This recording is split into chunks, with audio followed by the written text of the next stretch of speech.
Say what? Yo, who was that? A.T.L show coming live. People about the world. Know that we a show. We got TeAma Legacy, the podcast. On God, we're taking over with the A.T.L show. Naya, what? The A.T.L show's on. Duh. Get out! Get out! Naya, it's supposed to be for adults only. It's supposed to be.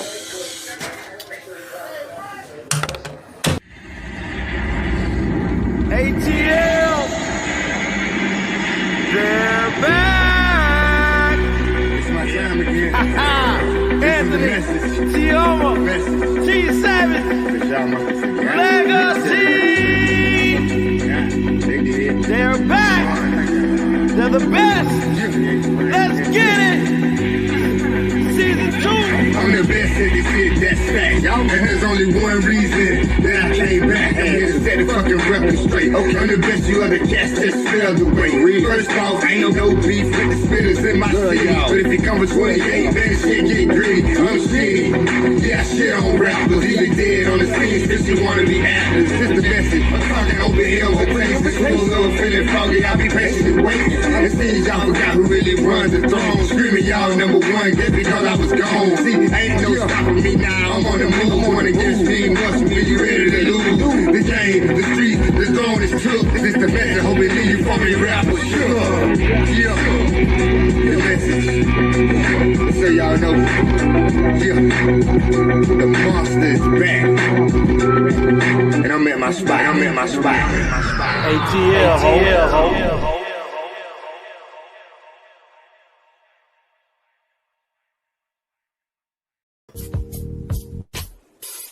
Just-in-time accessories definitely have the bling and everything in between. TeAma Copeland is your independent paparazzi agent. Join her live online Monday through Friday, 6 p.m. Eastern Standard Time. Join her on Facebook at TeAma Sweetness Copeland or her fan page, Just-in-Time Accessories, or you can find her on YouTube at TheAnthonyBrownShow. That once again is Just-in-Time Accessories. Everything is only $5. Nickel and lead-free jewelry. TeAma Copeland, independent paparazzi agent. Just-in-Time Accessories definitely have the bling and everything in between. Check her out. Make sure you go over to Goli.com and get your Goli gummies today. They have 3 selections, 3 choices to choose from. They have the apple cider vinegar, the ashwagandha, and new, they now have the superfruit. In addition to going over to GoliGummies.com, make sure you use the A.T.L as your discount code and receive a huge discount. It supports the channel and the podcast. In addition to all of that, the gummies, they're a source of antioxidant.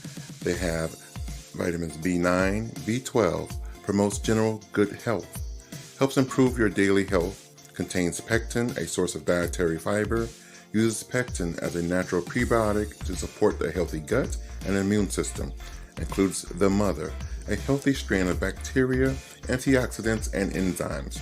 Mask the unpleasant taste of the apple cider vinegar. It's simple, it's delicious, it's Goli.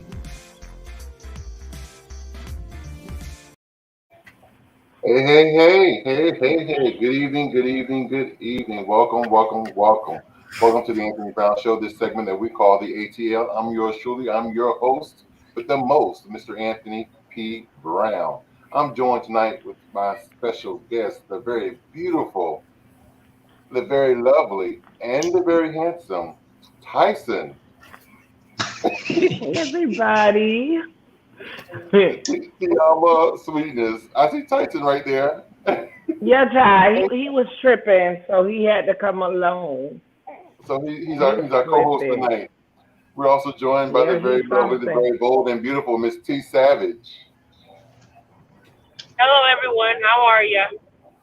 And I'm joined by my brother from another mother, Mr. Fashionista himself, Shawty Doo-Wop, in the fucking building. Legacy the Great. Good evening, everybody. A.T.L. ho. Yes, and we have a special guest tonight to talk about credit and the importance of credit. The credit chick herself, Miss Marion Pollack. Hey, girl. Hey, beautiful. How are you? Hey, Legacy. How is everybody doing? How you doing? I'm Hey, doing how all are good. you? I'm good. Yes, she's here to talk about y'all coins. Black folks, it's time to get it right. Amen. Amen. Amen. Let's see who we got. Kia said, "What's up, everybody?" Hey, What's up, Miss Kia? Hey, Hey, Tina Mo. Tina Mo. Girl, you something else. I logged in about 8:30. You logged in at 8:35. So I don't know if you was here to do my hair and nails or what, but baby, you be logging in super early. But we love you, Tina Mo. We love you. Yes, we do.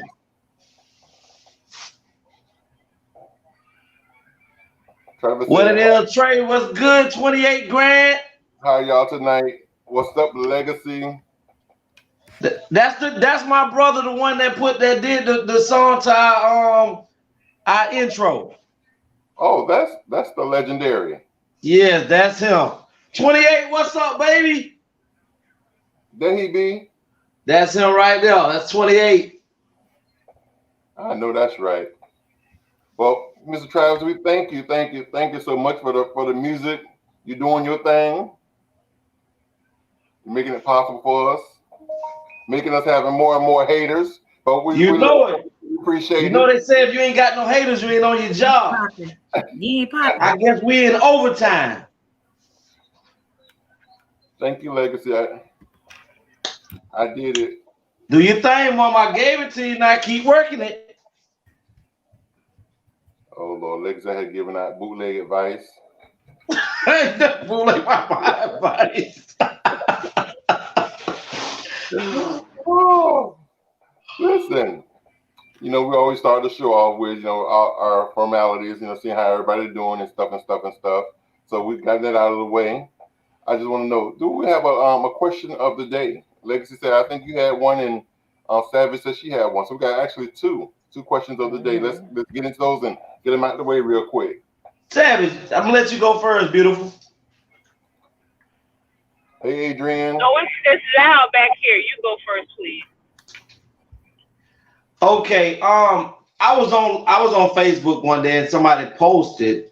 The statement was, if anybody remember watching, hey, Ms. Prelo, if anybody remember watching the John Singleton movie, Baby Boy.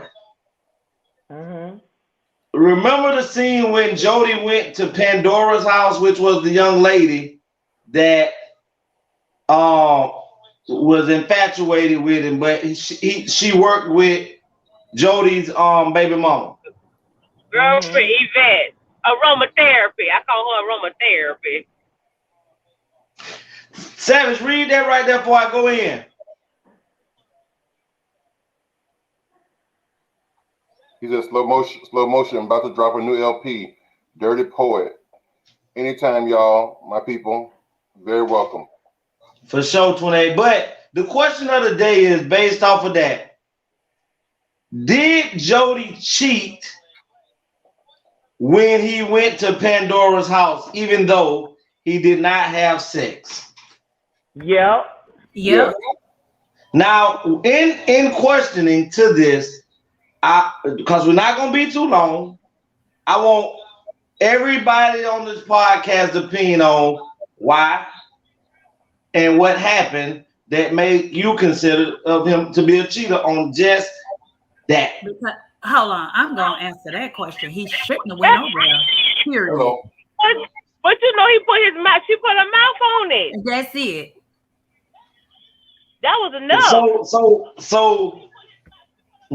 So basically, right now, at any time that a man or a woman, if you're in a relationship and you give your phone number out or hold too much conversation with someone that you know want more than just Kiana Foster, He did. He went there to get it.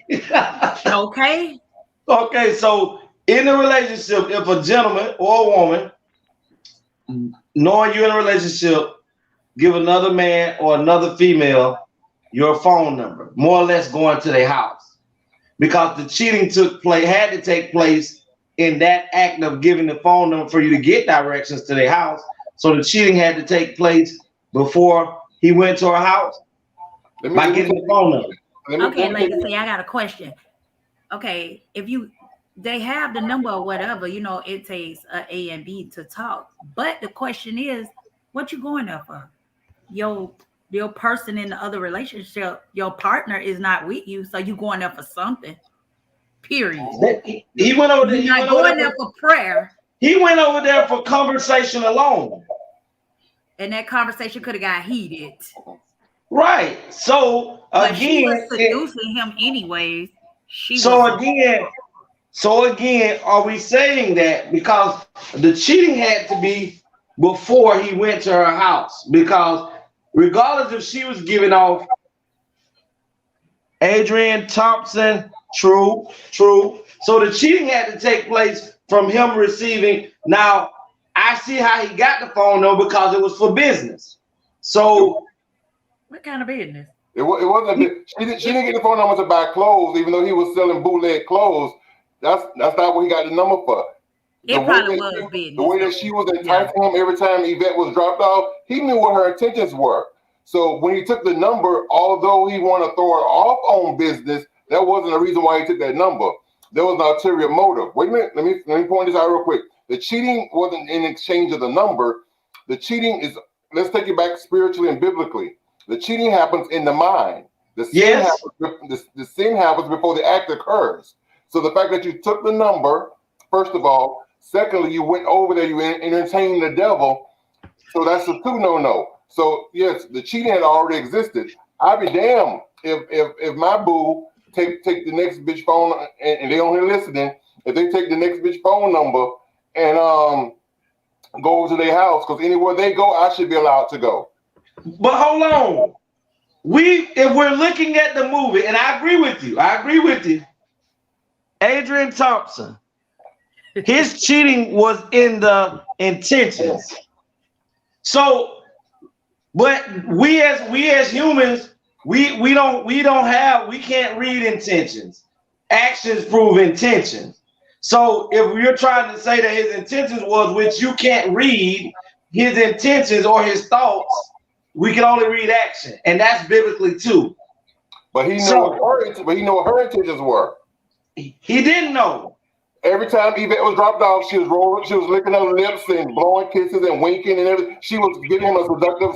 She was undressing him every time with her eyes. He knew what she wanted. She wanted that good meat. Yeah, and even when he walked to her house, the setup of the house with the candles, that you know, because if this ain't what you want, you need to turn around now.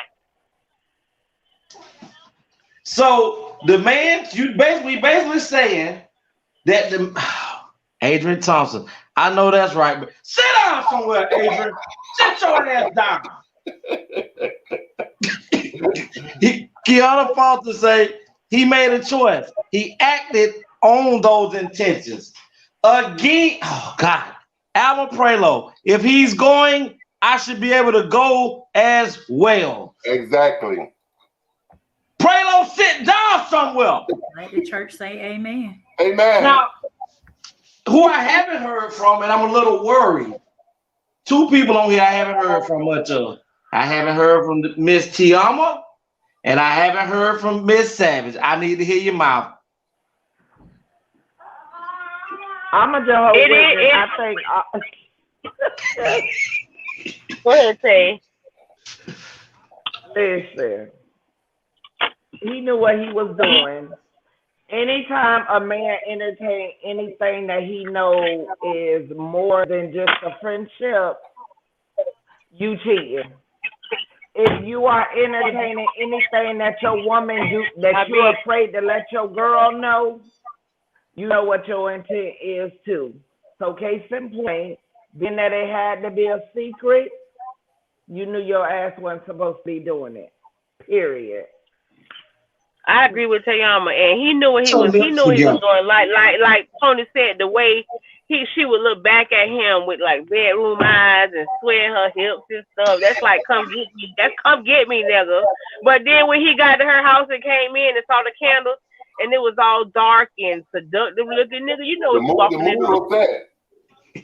Right, and I was wrong. She didn't put it in her mouth. She sat on it because she was like, just a little bit, and she sat on top. So I forgot. She didn't put it in her mouth. She sat on it.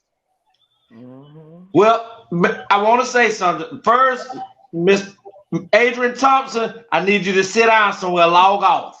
Log on off, Mr. Adrian. I don't come for her. That's a him. That's a him. Don't come for him. Don't be telling him to log off because you uncomfortable or something. We need a little controversy in the mix. Shit. Come on in, Mr. Thompson. Have a seat at the table, sir. So, okay. Adrian said, her lips. I know I'm putting in intentions. So this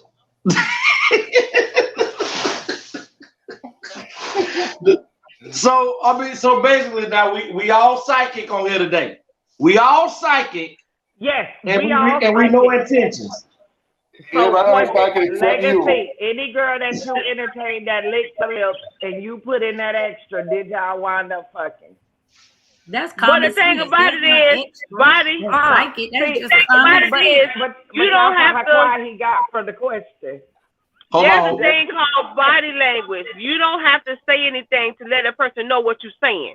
It's called body language, the language of the body. Her body said, nigga, come get this ass. Come get this ass, nigga.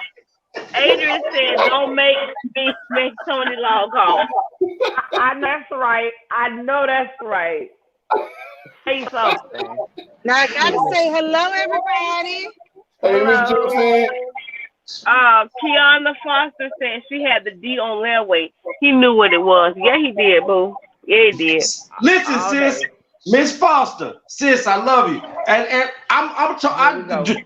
Oh, here we go. Here we go. Travis said, "How do I tune in the show?" 28. It's a chat. Matter of fact, put it up there, Tony, so he can call it. Call the A.T.L whole line right now. We're finna put it up here. Get this number, and you can call in live and get your voice heard on the YouTube and on the Facebook channel with the A.T.L show today. Let's get it in. 770-455-5289. Call the A.T.L whole line. Let's just reiterate as we do every week. Legacy is the leader of the whole line. What did I just tell you? What did I tell you, Tony? I told you not one day. Not one. Not one. I need the listeners to know who you are, sir. Okay, we so call it the whole line, but it need to say the legacy line. Where the hole's wrong, where the hole's wrong, where the money reside, where the money reside. Travis said, send it because I got something to say. Call the phone number, Travis. He probably holding the phone. Let me text it to him. Lord help us. Oh, my bad. I thought I was muted. Excuse me.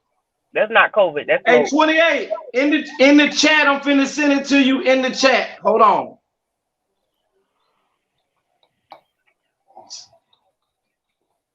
Seven 544-5289. That's him.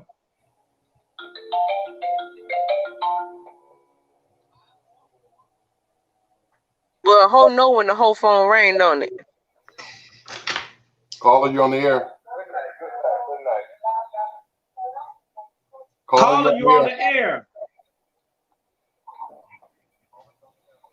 What is the legacy line? That's what it is? Legacy line.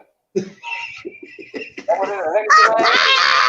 You ain't calling me. Get off my goddamn phone. Pass the phone, nigga. Yo, go ahead. Everybody can hear you. Nah, I ain't gonna lie. Y'all entertaining. Who's speaking? And legacy, I ain't coming off no line. everywhere. You know what I mean? Hey, what's up, Mr. Adrian? What's going on? I am everywhere. That's Adrian. I know what's going on, Mr. Adrian. Tell me what you're feeling, baby. Tell me what you're feeling. Man, listen, man, it's just simple like this, man. That dude knew what he was going on there for. And you can't tell me that. Because I'll be damned if I gotta watch my language. If a woman looking at me, licking her lips, giving me the sign that I could place it in certain places, and then I give her my phone number, I take her phone number, and I find myself over there, I had bad intentions from the get-go. That's straight up. Don't be trying to hide that dirt. But Adrian, let me ask you a question. Do we judge people off of intentions, or do we judge people off of actions? Both. I'm gonna judge the person based off their intentions. So you don't never have any bad intentions that you don't act upon? Should you be condemned just off of your thoughts alone, or would you like someone? No, that's why they got porn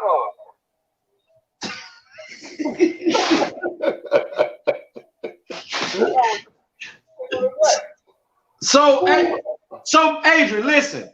I mean, not to just playing that bowl, but just say it like that.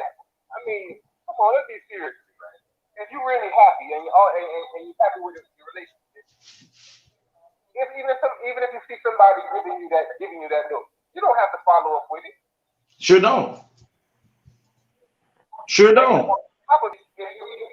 you see they pursuing you with the licking lips and the battery in them eyes, I mean, come on, why you gonna stay home unless you're trying to get the loot?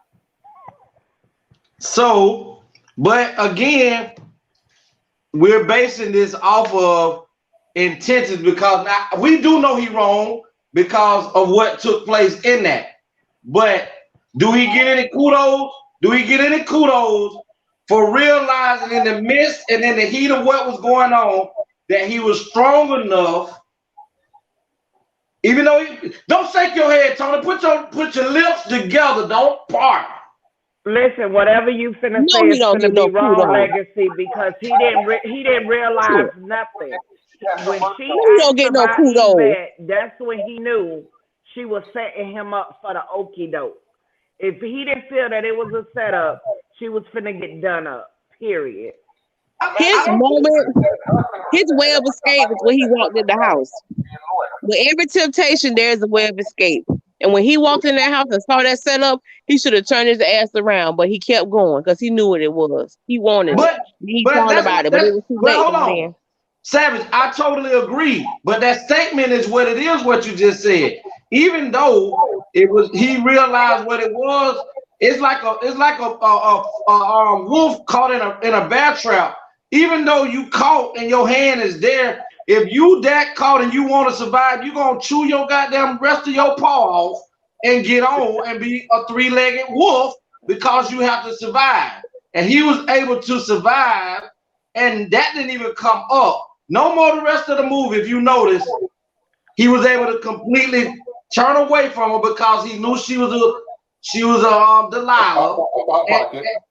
A whole thought pocket and a croissant. Kiana said, none. He shouldn't have been there. Laugh out loud.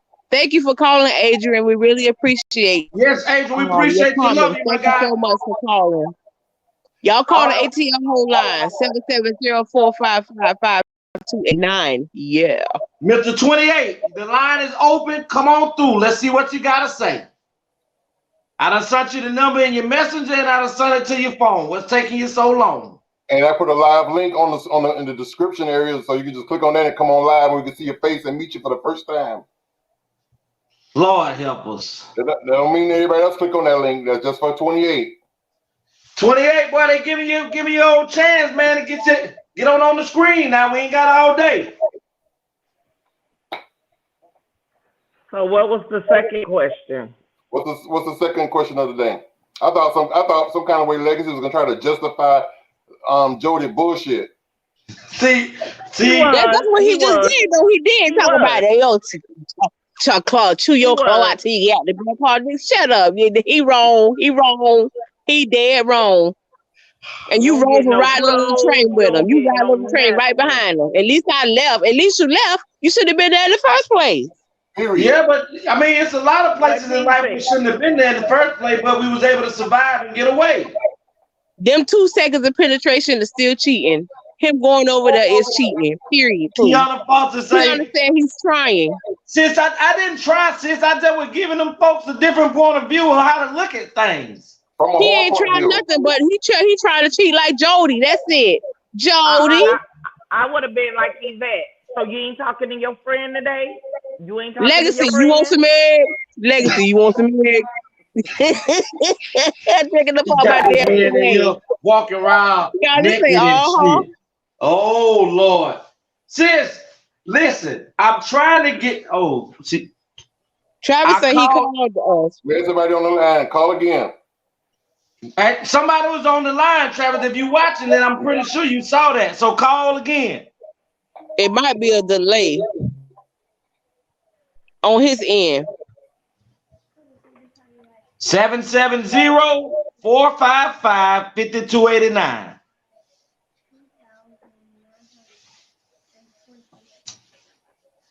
Matter of fact, Miss Kiana Foster, how you doing tonight, sis? That same number is for you too. If you want to come on and give us y'all opinion on that matter, we would love to hear it, because both of those individuals are near and dear to me. Call you on the air. Hello. Yes. It's 28 Graham. What's going on, 28? What? Hey, man. Hey.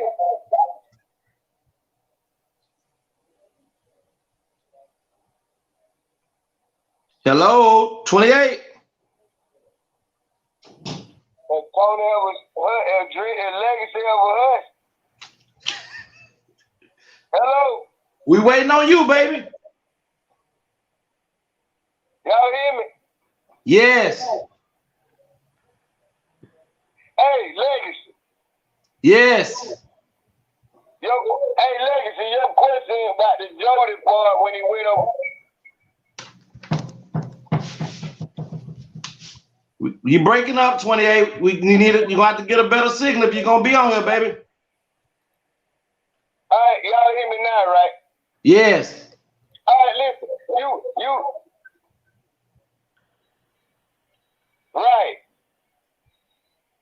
Right, y'all.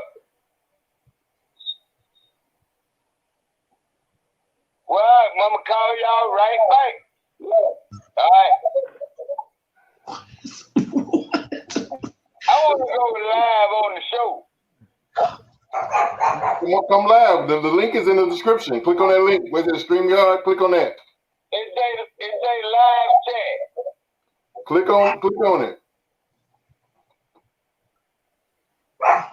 Oh God. That's your brother Legacy? Yeah, that's my brother. He after me. There's a link on the screen that says StreamYard. Click on it.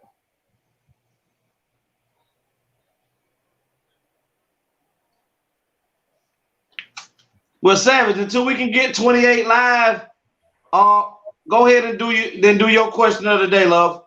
Send the link to his phone, Legacy. The StreamYard link.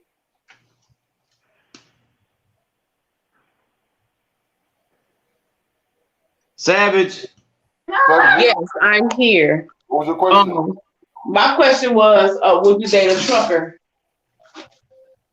A truck driver? Truck driver. Yes and if no. that truck driver stays in town. But if you drive cross country, girl, bitch, don't do it. Yeah, if they're a local truck driver, they come home every night. Yes. If they cross country and they gone for 4, 5, 6, 7 days, hell no. So that means they got a bitch in every city. Yeah, they do. It's a possibility, and more times than none, they do. And the first thing they say is, I ain't like the rest of them truck drivers. Yeah, okay. Well, far as truck drivers, I think truck driving is a real good job for men. It is. It's an excellent job. You get to see that. Driving is a real good job for him, and he really gonna need another whole line for real. See, with truck drivers, they get to go off and see the country, and and plow different fields and things, and they get to get plowed different fields. Really, Kiana said, "Go ahead and justify it, bro. We're waiting." You better get the word in the message. Get the word in the message. They're not farmers. They're truck drivers. They ain't got no business plowing fields. They got driving. Yes, but sometimes while they plowing fields, other people get to plow fields. But truck drivers aren't plowing fields. They're drivers. They're not farmers. They're plowing the concrete field. They're on the road. No, he's talking about them vagina fields. That's what he's talking about. Exactly. T7, give me some. Is that Miss Juicy Cakes? It's Miss Juicy, baby. Miss Savage, you have the letter of the day? Yeah. Okay, I think I sent it to you. Okay, give me a second. So the answer to the truck driver, everybody's no, because we got to move on, because we got 30 minutes for the letter of the day, and then we got turn over to Miss Marion. Listen, the A.T.L show can definitely not send out a negative vibes about people being married and dating truckers. We cannot send that negative narrative that would be a bad thing. Let's not do that. We didn't send out a negative vibe or a narrative. What happened? The question was, would we? I lost something. So we're speaking we're speaking on the behalf of the individual. And as far as let me tell you, half these women in these marriages, they know they got 1,000 sister wives. So let's be crystal clear. They already know what they into. Miss Juicy Cakes. Miss Juicy. Ready? Yes. Would you date a truck driver? Oh, good Lord. I have children from a truck driver. They are hoes. Oh, the area codes. But Miss Juicy, have children from one? The truck driver. But Miss Juicy, isn't it just as if you dated a regular local guy, he could be just as harsh as a truck driver? He sure can, but the one different thing about the ones who go on the road is they gone, and when out of sight, they do what they do. What can you do? But I'm still saying that the person can. Oh, is this 28? Yep. Say it one more time. Hold on 1 second, Miss Juicy. What it is, 28?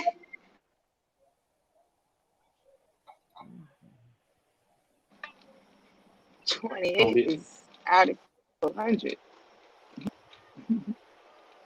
But I'm trying to figure that thing out, man. I mean, I'm like, damn.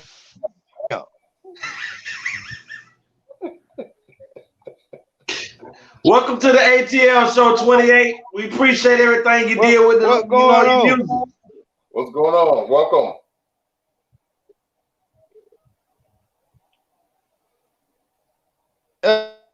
Hello.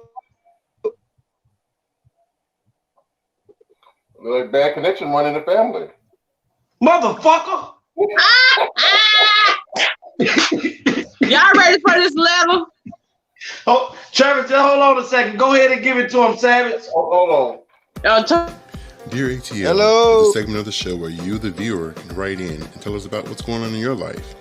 And we will read your letter and respond to your letter live here on the air. So if you're experiencing relationship problems, best friend disputes, baby mama, baby daddy drama, anytime, issues, man, y'all church need hurt, church issues, to go back in, you know, send your letters to in the lab, TheAnthonyBrownShow at gmail. Shortly and do some things, but you know I done missed the part of the show. They was still talking. Trying to figure it out on my phone, right? So I don't know where y'all live.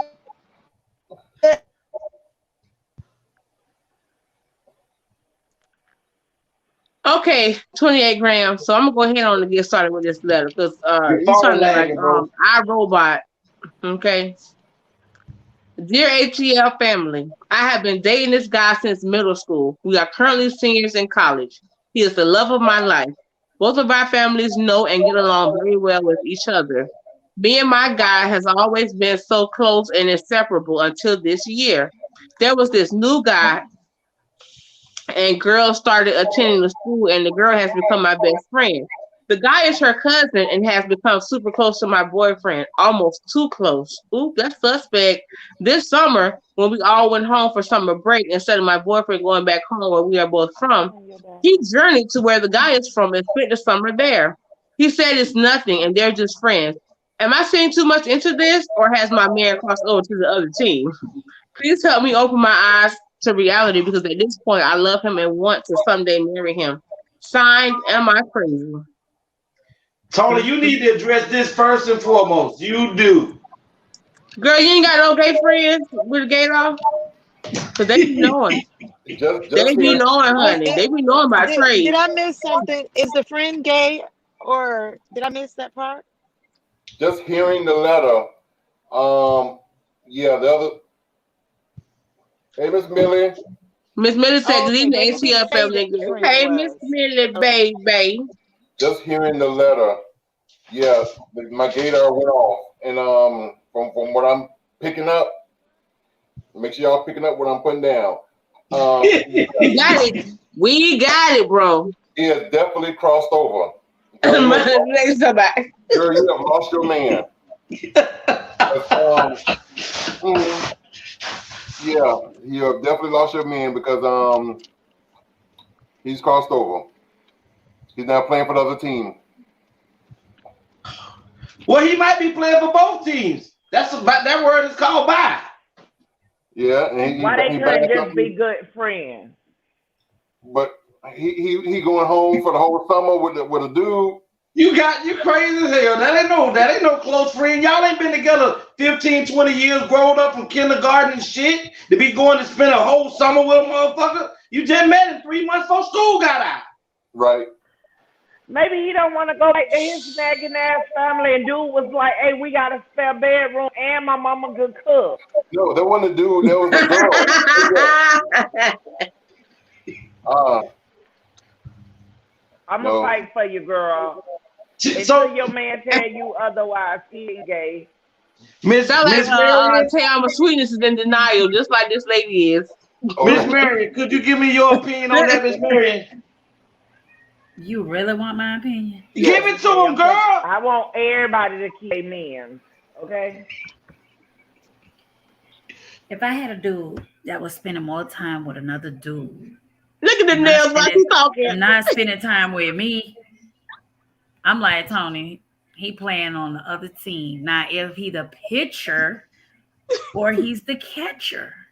He probably the pitcher. He probably the pitcher. But does it matter? And you know what? I'm gonna tell you like this. This is the way I feel about that whole situation. He probably didn't just start being the pitcher. Bam.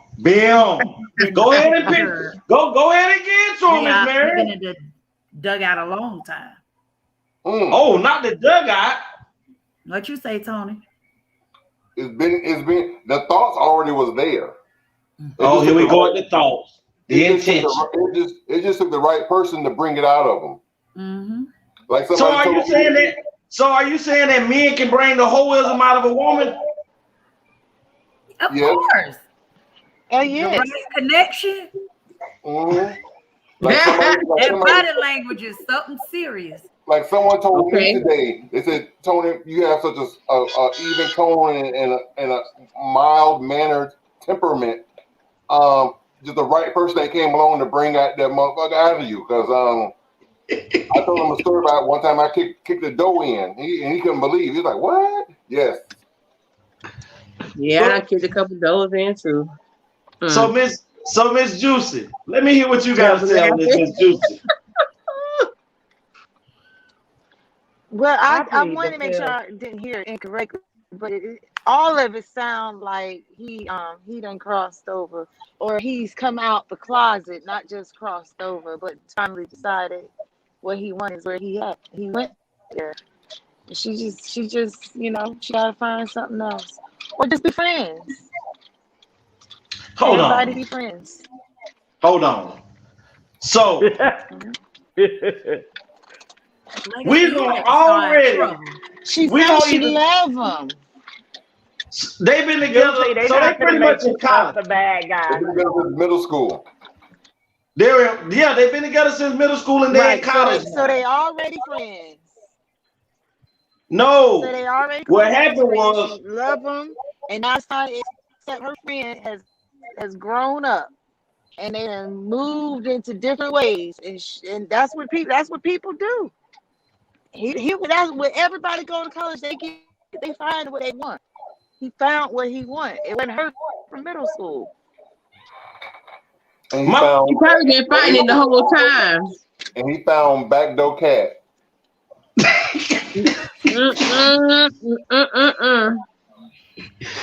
well, maybe if he would have been a little more open and just discussed with his chick that he wanted to poke in her brown eye, he didn't probably have to go and poke the brown eye guy. Let me That's tell just you, if nasty, he was right? gay, Because if all he's of gay, those look he was alike. gonna try it regardless. Yeah, all of them look alike. Ain't no different. Oh, Man, what woman, look alike? they all look alike. Hold on. Oh, what look alike, Miss Marion? The brown eye? That brown eye you talking about? No. Okay. No. Let me break it down to you. What all of them may be the brown eye, but here's the difference. What an individual is attracted to is the energy of the other person. And what I mean by that is, for example, if you are attracted to a masculine man, correct? A feminine man is not going to entertain you. He's still a man, but he could do nothing for you because you're not attracted to the feminine energy. You're attracted to the masculine energy. Perfect example. There's this transgender. There's a female to man was a female born, still has a vagina, but visually looks like a dude. Facial hair, brushed waves, muscular, built abs, bubble butt. So when you visually see this person, you think it's a dude. Now, I find that person to be very attractive because of the energy that they're throwing off, which is masculinity. Mm-hmm. You also, if you saw this person, you would say, he's attractive, not knowing that he is still a female because he still has a vagina. Because you will be attracted to the masculine energy, and that's what this person gives off. So yeah, all of them may have a brown eye, but all brown eyes aren't necessarily masculine or feminine. So Miss Marion, are you saying that a man who loves a woman, he's a heterosexual, if he poke his woman in the bajuju, where the badudu at, that makes him gay?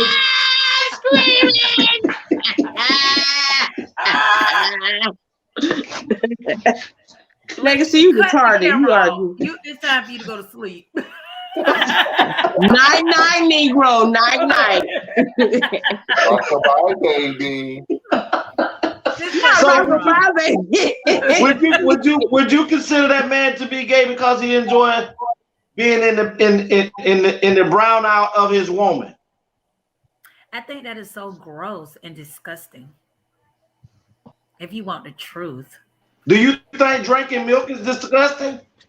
I don't drink milk, darling. That is not drinking milk. That is not drinking milk. That ain't even drinking chocolate milk. That ain't even chocolate milkshake. That's like party. Legacy, good night. Different strokes for different folks. Milk does the body good. That's right. T Savage, I like what you said. Different strokes for different folks because some people find that the anus is tighter and that's why they like it. Yeah. Right. You know, it's not. I don't think that every man because by the time that that person got to you, I don't think that every. I don't think everybody that like it like that is gay. I just don't think that. Yeah, I don't think that's gay. Me neither. Miss Juicy Cake. Juicy Cakes, I'm done. Now, Yes. here's a question that's been pondered in my head for years, and I want to ask this question, and we could almost move on because we want to get into Miss Marion's topics. But my question is, although the Bible says the bed is undefiled, which means almost anything can go on in the bedroom between a husband and a wife. So with that being said, I've known a situation where a husband and a wife married, she has poked him.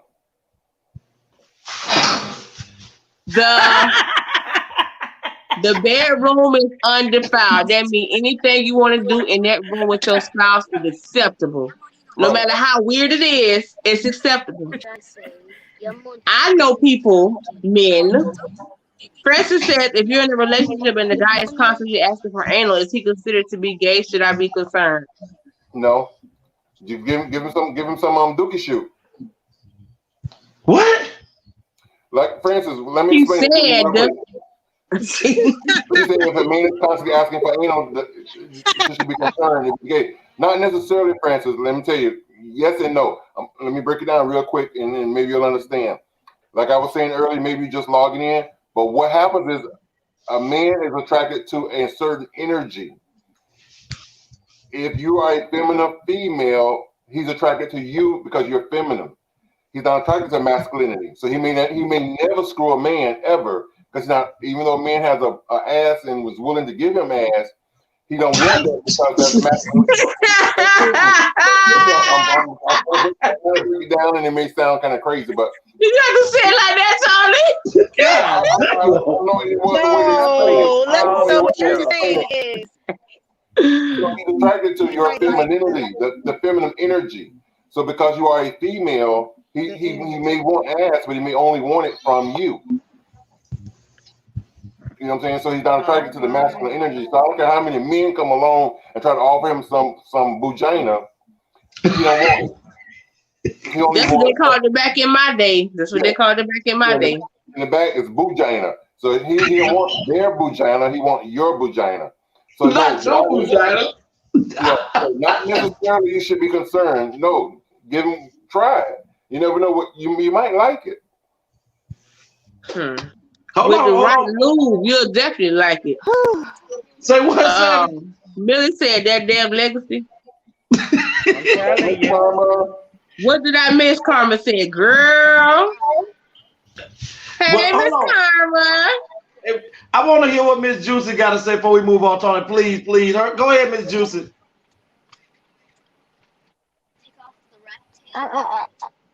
Speechless. I don't know what to say on that. He summed it up. The energy. It's the energy. I just pray that the energy that come to me be the energy that like we equally understand. So that's all I pray for. So Miss Juicy. Savage. Do you think Yana said vagina? I'm crying laughing. Karma said, yes, I feel you should. That's a dead giveaway. Karma said you should be concerned. I personally don't think it is a concern. Like I said, to each his own. If he's asking for vagina and you give him some and he's no longer asking because you're satisfying him in that area, then it's a win-win. But if you're giving him it and he's going somewhere else to get it, that's you. He does not want me to do it to him, so what the hell? Francis said he does not want me to do it to him, so what the hell? Well, Tony, you hold on before we go any further. Tony, I need you to go ahead one more time because a lot of people just coming in here. Carmen said, "Hey, boo." Go ahead, Savage. Francis Allen, all right. I mean, Kiana said Francis Allen, right. Carmen said every man I that was like, okay, hold on, every man that I was. I guess she meant to say every man that she was with before that was like that found out years later they was by. So give these young ladies, Tony, the royal principle rule that probably 75% of the time is the justification of why there's a lot of walking out and stepping out when it comes to men and women. Break that down to them, Tony, what you usually give the true understanding of why and how that happens. Okay, I feel the reason why a lot of people tend to walk out or step out on their relationship is because one thing for sure, two things for certain. If you listen to your partner, not just hear them, but listen, there's a difference. If you listen to your partner, they're going to tell you what they desire, what they need, what they want to satisfy them. And sometimes when they tell you what they want and what they desire, you tend to say, oh, I don't do that, or I can't do this, or I can't do that. But simply because you don't do it don't mean they no longer want it. They just mean they're gonna go somewhere else to get it. You know, if you're a female and you enjoy having your vagina ate out, and he said, well, I don't eat pussy, that doesn't mean your desire for that has went away. That means you just gonna go somewhere else to get it. Vice versa. If he wants some head and you say, well, I don't suck dick, okay, well, you don't have to. I'm just going somewhere else to get it. So they're just going, and it's not to say that they love you any less, he or she, they're just going to get what they're missing at home. So because you are depriving them of their pleasure. Because a partner, male or female, will tell you in so many words or directly what they need, what they want. Baby, I need this, or baby, do you do this, baby, do you that, and I don't do all that. Okay. So pretty much when they go to doing that, Savage. Amen. Savage, you got to put the other one back from his read that one already. Okay. Well, so basically when we get to a point in a relationship when the partners, they do genuinely love each other. Because some people don't ask, closed mouth don't get fed. You're right about that. Whoa! Whoa! So if your partner don't tell you, and that's where now that's another issue. If your partner, let's say for example, desires something and don't voice their opinion or voice their desires to you as a partner, because you're the person. Communication is key. You should be able to communicate anything. So if your partner can't tell you his or her desires and they go elsewhere to get those satisfied, that's unjustifiable because they didn't even give you an opportunity to satisfy the need. Right. You know, it seems like in a relationship, we just supposed to be able to have what we want and not mind our partner and what our partners want. Because like women, what about the women who get pregnant and they can't have placenta previa, can't have sex, and only thing they can do is oral sex, but the man wants other. I got permission to just go out because she can't give him what he wants. He can't wait. He can't choose to. Hold on. Person said they will definitely go out and get it if they don't get it from you. You better believe it. Hold on. Let me tell y'all sitting there saying, he's saying for some people, because some men, you can have that freak that is willing to go the extra mile and do the still cheat. And drink milk too. So when you say that extra freak, you mean drinking the milk from the back of the larynx? Anything. Legacy. Go find somebody. You need somebody to talk nasty with you. I'm not here with you on that tonight. But to answer your question, Juicy, he trying to get his freaks off on the show. Okay. Nobody ain't talking about that. Hey, he gonna go back and watch the replay by himself and like he watching something on Pornhub. Yeah, man, you know it. He probably yeah, that's it, baby. Now with no drawers on. Talking on nasty. So that chicken, baby. Let me ask y'all a question. So, if denying your partner their desires. Hold on. Kiana said you can stand on your head for some dudes and they're still greedy. That's true. People are greedy. You dead right. That's some guys. Like I said, that's what you got to know within yourself. If you're not satisfying his needs, whether it's sexual, whether it's mental, spiritual, emotional, whatever it is, it's not always sexual. But whatever his or her desires are, if you're not fulfilling it, then maybe that's not the person for you. Because sometimes people are in your life for a reason, a season, and a lifetime.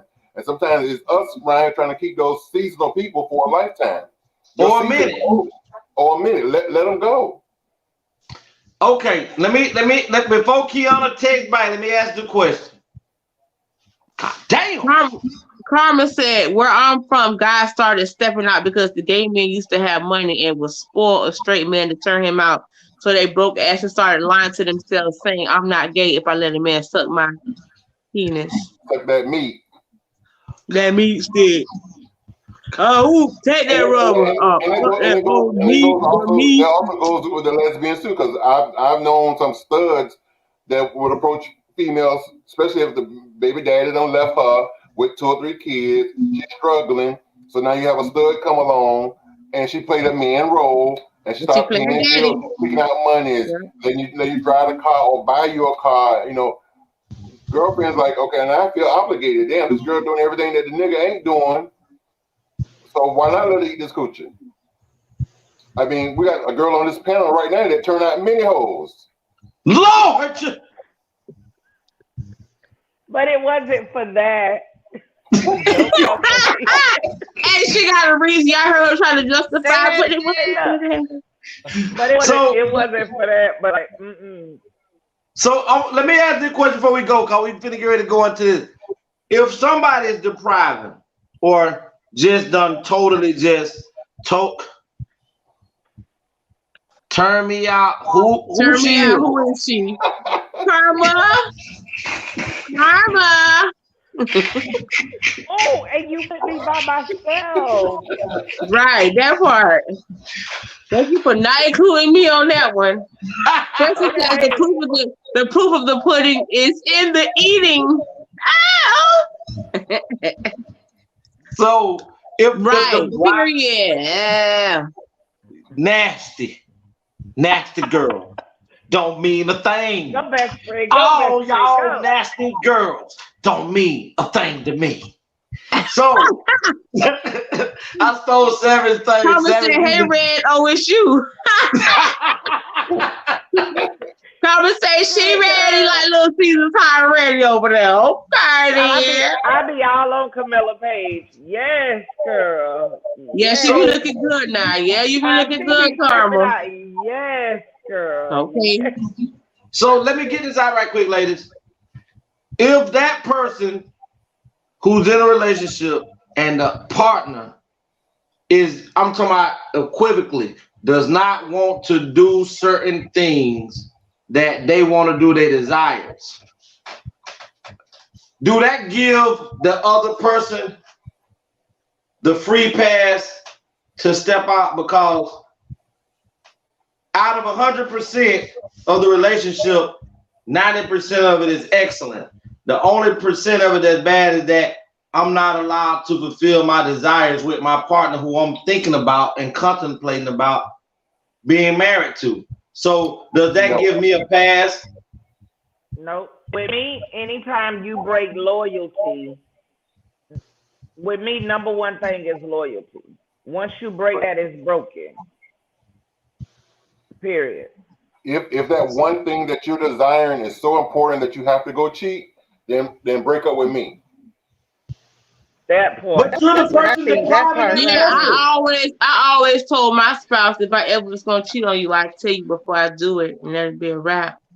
But you are depriving. Francis said, "Hell no." So, but even though you are the person that's depriving this person of that, you think that they should still? I mean, I think that's like. I'm gonna answer that question. You better go to the sex store and go get a toy and do all the freaky stuff you trying to do on that toy. You are the person that's supposed to fulfill the desire, not the toy. I'm going to answer it in detail. Because first of all, no one is 100%. Nobody. You know, so if I get with somebody and you give somebody, you may bring 97% to the table. I might bring 99% to the table. So no one is 100%. So whatever that percentage that you're not getting from me and I'm not getting from you, it has to be so small and so minute that let's stay in for the long haul, because our percentage is so high that we're going to make this work and build this empire. Now, if that, like I say, if that one thing is so important to you, like drinking the milk is so important, then and if they're willing to eat it but not swallow it, if they're a spitter and not a swallow, then that's so important to you that you're willing to cheat, then maybe you need to find somebody else. Because they may give you 99%, and that 1%, and the fact that they're not swallowing the milk is that 1% they're not giving you. But they'll take it in the mouth, they're just not taking it down the throat. You know what I'm saying? So are you willing to leave the 99 and go out there and find and try to search for 100 again? If the you know, sometimes when you drink, you gargle. So I'm okay with the 99. Kiana says, so the person being deprived is meeting all the other person's needs? Yes. So when the partner is short on their bill money, I can cheat? Whoa. Eating ain't cheating. Whoa. Whoa. So, whoa. That was a good one. That was a good one. Boy, that was a good one. Ooh. Listen, I ain't never been closed mouth on this podcast too much. But that one right there, that was a good ass comeback. I like that. Hell no, you can't go cheat. Nope. There's never an excuse to cheat, period. Like I said, if you feel to the point where you want to step out on a relationship, either one or two things must take place. And this is just my opinion. If y'all feel I'm wrong, step in and say something. One or two things must take place. Either one, you must first get that partner's consent. Hey, baby, I'm lacking this. I want to bring so-and-so in the room. Is it okay? Let's do a threesome or whatever. And if your partner is okay with that, for you to be satisfied elsewhere to get what you're not getting from them, then that's okay, because you have that partner's consent. So you're not cheating. They know what's going on and blah, blah, blah, blah, blah. Or two, leave the relationship, get out of the relationship and go elsewhere. Now you're single and you can do whatever the hell you want to do.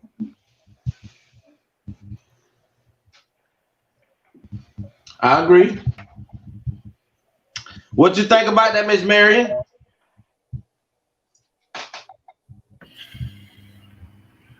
No comment, ladies. It's just no comment. You done took my breath away tonight.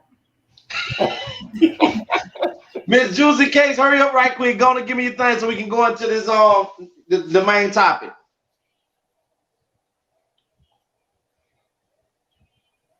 Juicy? Is she over there driving them crazy? I guess. Juicy, drive them crazy. Well, let's move on into the next segment, bro. We're gonna move into our main topic. Before we move into our main topic, I just want to show a little commercial. A friend of mine that's been on our show before, and we're looking forward to him coming back on the show again. I told him that I would show his commercial real quick because he has something coming up, I think, in the next week or two. So we'll just show this video, and we're gonna go right into Miss Marion, the credit chick, and we're gonna talk about the importance of credit, and also, are we broke or just poor money management? Hey family, Will Horn here. I am so excited that in less than 30 days, we'll be celebrating the official launch of Will Horn Ministries right here in Dallas, Texas. October 15th and 16th, people from all over the country are going to gather here for an amazing time of worship and fellowship. And I would love it if you would be here to join us. We're in the midst of another great spiritual awakening, and people are starting to discover that there's so much more to God and so much more to life than what we've been taught in the traditional church. And I would love it again if you would be here to join us on this journey to enlightenment and fulfillment and living the life that we've really been assigned to live while we're here in the earth. So listen, it doesn't cost you any registration fee or anything like that to join us. but our space is limited, so we do need you to let us know that you're coming. So if you would, go to Eventbrite, search Will Horn Ministries launch, and reserve your seat. If you're coming from out of town, I want you to know that we've got a beautiful host hotel. It's in a great location. They've given us a great rate, so you can reserve your seat and reserve your hotel space just to make sure that you're able to join us. Listen, if you need to get more information, you can certainly do that by going to willhornministries.com, or you can join our Facebook group. That way you'll know what's going on with the ministry. But beyond all of those things, I want you guys to know how much I love you, how excited I am about this opportunity for us to come together and really live the life that God has intended for us. All right. I look forward to seeing you all very soon. Take it easy. Congratulations, Mr. Horn. Yes, Pastor Will. So proud of you. They got the Credut Chick. How you doing? I'm good. Legacy done took all the energy out of me tonight. Won't he do it, girl? Yeah, like he done took all the energy out. My brain not even working. He has that effect on women. Jeez. Don't walk into the light. Run, Caroline. I will not go into the light, Caroline. Listen, we had a question, and we wanted to know: are we as Black people? And it's not a racist thing, but I can only speak for my own because that's my people. So we as Black people, we as a people, we as a family, we as a tribe, are we broke, or do we just have simple poor money management skills? And how important is credit when it comes to having money and building wealth and building generational wealth, building an empire? And, not just for this generation, but for many generations to come. Because the Bible says that, every man should leave things for his children, his children's children, and so on and so forth. So if you're not in a position to be able to do that, then maybe you need to tune in tonight and play the replay again and again and find out what it is. Because one thing for sure, two things for certain, is credit is a very important thing.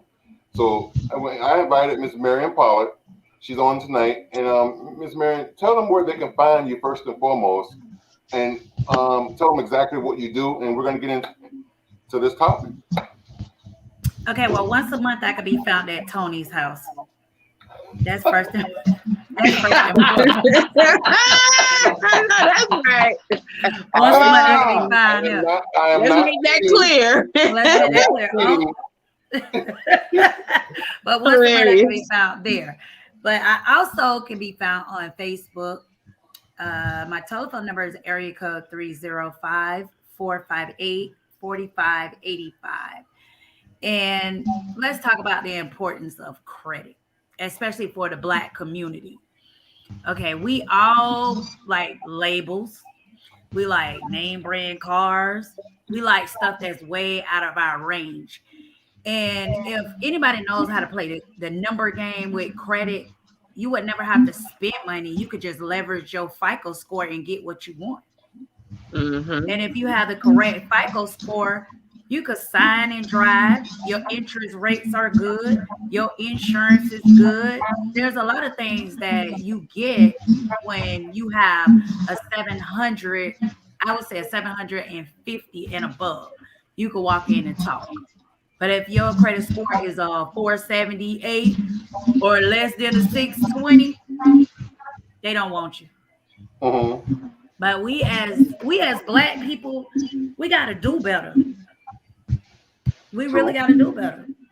Because, Christian Dior, Louis, they not worried about us. They still getting rich. All of us. And they poor. And we still poor. Mm-hmm. And let me just drop some facts to people that a lot of people don't know. Funeral homes will run your credit to give you money to bury a loved one, but everybody that you see now, they doing GoFundMe like that's an insurance policy. But funeral homes run your credit on a credit report, and they also have a funding company that gets 4%. But you also have to be 620 FICO score to even get the money. I said I didn't know that.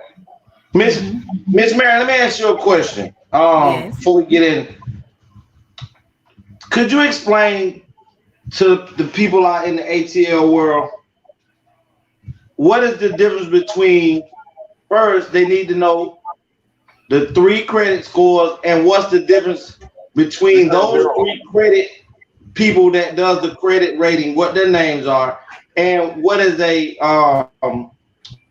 what did you say, an Equifax score? What is the difference between those?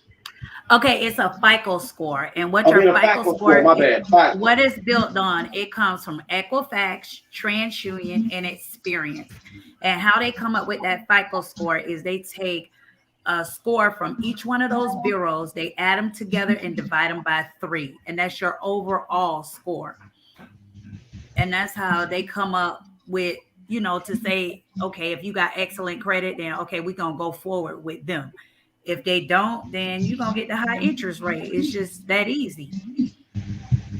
But that's how they come up with your FICO score. Believe it or not, some banks even do a credit report on you. Just open up a checking account. Yes, they do. You know, your car insurance is based on that as well. Car insurance. I didn't know that. Give you car insurance. Now, the company you're with, you do the credit repair. Well, actually, I'm with United Credit Education Services, and what the company provides is they prepare a disputing process, and the disputing process gets you out of a lot of things. You could say you lived in Fort Lauderdale last year, but you live up here in West Palm Beach, so that means you still have that address from Fort Lauderdale on your credit report. And they can still be sending mail there. And those are like things that count against you, like point wise. Telephone numbers, old employments, all of that stuff, it counts all against you. So technically, when you're dealing with a credit bureau, you want to have everything in that credit bureau attached to you right now. So what's the difference between you and what you do and someone just signing up on the app like Credit Karma? You know, what's the difference? Because the letters, yeah, that's just that. I mean, Credit Karma really is getting your information to give you like inquiries. A soft one. Yeah, they want to tempt you to get credit cards for other people and stuff like that, and try to get you to get personal loans, stuff that you don't need. Yep, and then when you run your information for those credit cards, they not soft, they turn out to be hard hits. That's one thing. Explain to people the difference and how when you were going to Millie said, "What's up, Credit Chick?" Hey, Millie. Explain to people, Miss Marion, that the how most people when they go to a place to get or to apply for to get a car or to buy a home, how even though these people tell you they're running a soft credit check on you, that there's really not a such thing as a soft credit check, because once you open that door, everything is open up to them. So you have to understand that if you had 5 different inquiries, or you went to 5 different Toyota, Lexus, Ferrari, if you went to all these places and also went to 2 or 3 different places to try to purchase a home, and they're running these hard credit checks, and you went to one earlier today and he told you had a 621, but at the end of the day, by the time that you got to the 7th organization, let's say to get the home, you don't have 5 car checks and 2 home checks. Now your credit score is looking like it's a 589, and you don't understand that's because when you have so many different people running your credit all around about the same time, that lowers your credit score, even though they tell you they're running soft ones, they're all actually running hard inquiries on your credit. Let me explain something to you. I'm gonna tell you something that happened to me. Okay. When my credit was really, really bad, I went to get a car, and I went to actually Napleton Kia, which is in Riviera on Blue Heron. Okay. And they said they had this little thing up there, and they said, "Oh, well, if you work on your job, you could bring your information or whatever to your pay stubs." Okay, that was a lie. That was just a lie. It was no good. It was a lie. Okay. 6 months after going to that car lot, I started working on my credit with this company that I'm with now. Okay. 6 months prior, they took my little nice little 478. They ran it. They hit the button one time. They ran it with 19 banks within 15 minutes. I still was not approved. It didn't matter. But my 478 went down to 426. So after 6 months with this company working on my credit, guess what happened? The same bank that turned me down, which was Santana, was the same bank. Santana USA. Okay? Even though they gave me a high interest rate, I went to a different car lot. But look, 6 months later, that same person that had already done told me down, I ended up fixing my credit, coming up 126 points, and was able to finance a different car. So just within 15 minutes, my credit was already just shot. It just went down, like from here, just down there. So I tell everybody, I had a Georgia area code at that time. Now, you know, I got a Tallahassee area code right now because I'm in the 8s. But, you know, they just run it and run it and run it. And you know what it makes it looks like? It looks like you're desperate. Because you really is. You're trying to get a car, you desperate. But that's what they do. They keep running and running. It's killing you, but you looking desperate for credit. And guess what? They still not going to approve you because you desperate. That's just a cut to the chaser. You desperate. I don't have that problem. I have a specific question for you. It's funny that you're talking about credit, and the cast know what I'm talking about. How bad does the repossession look on the credit, whether it's voluntary or involuntary? It look bad. It's bad because it's a big bill. It's a trade line, and guess what? No matter what the situation is, the car dealership, bank, they're gonna get paid because they take out insurance to cover them, but they're gonna make you look bad. Right. That's the name of the game. They just make you look bad. Now, how do you? Another question, and I'm being specific because you won't hear, so I'm gonna utilize you. How do you increase your credit score when you have a high debt to income ratio when it comes to like my student loans? They off the charts.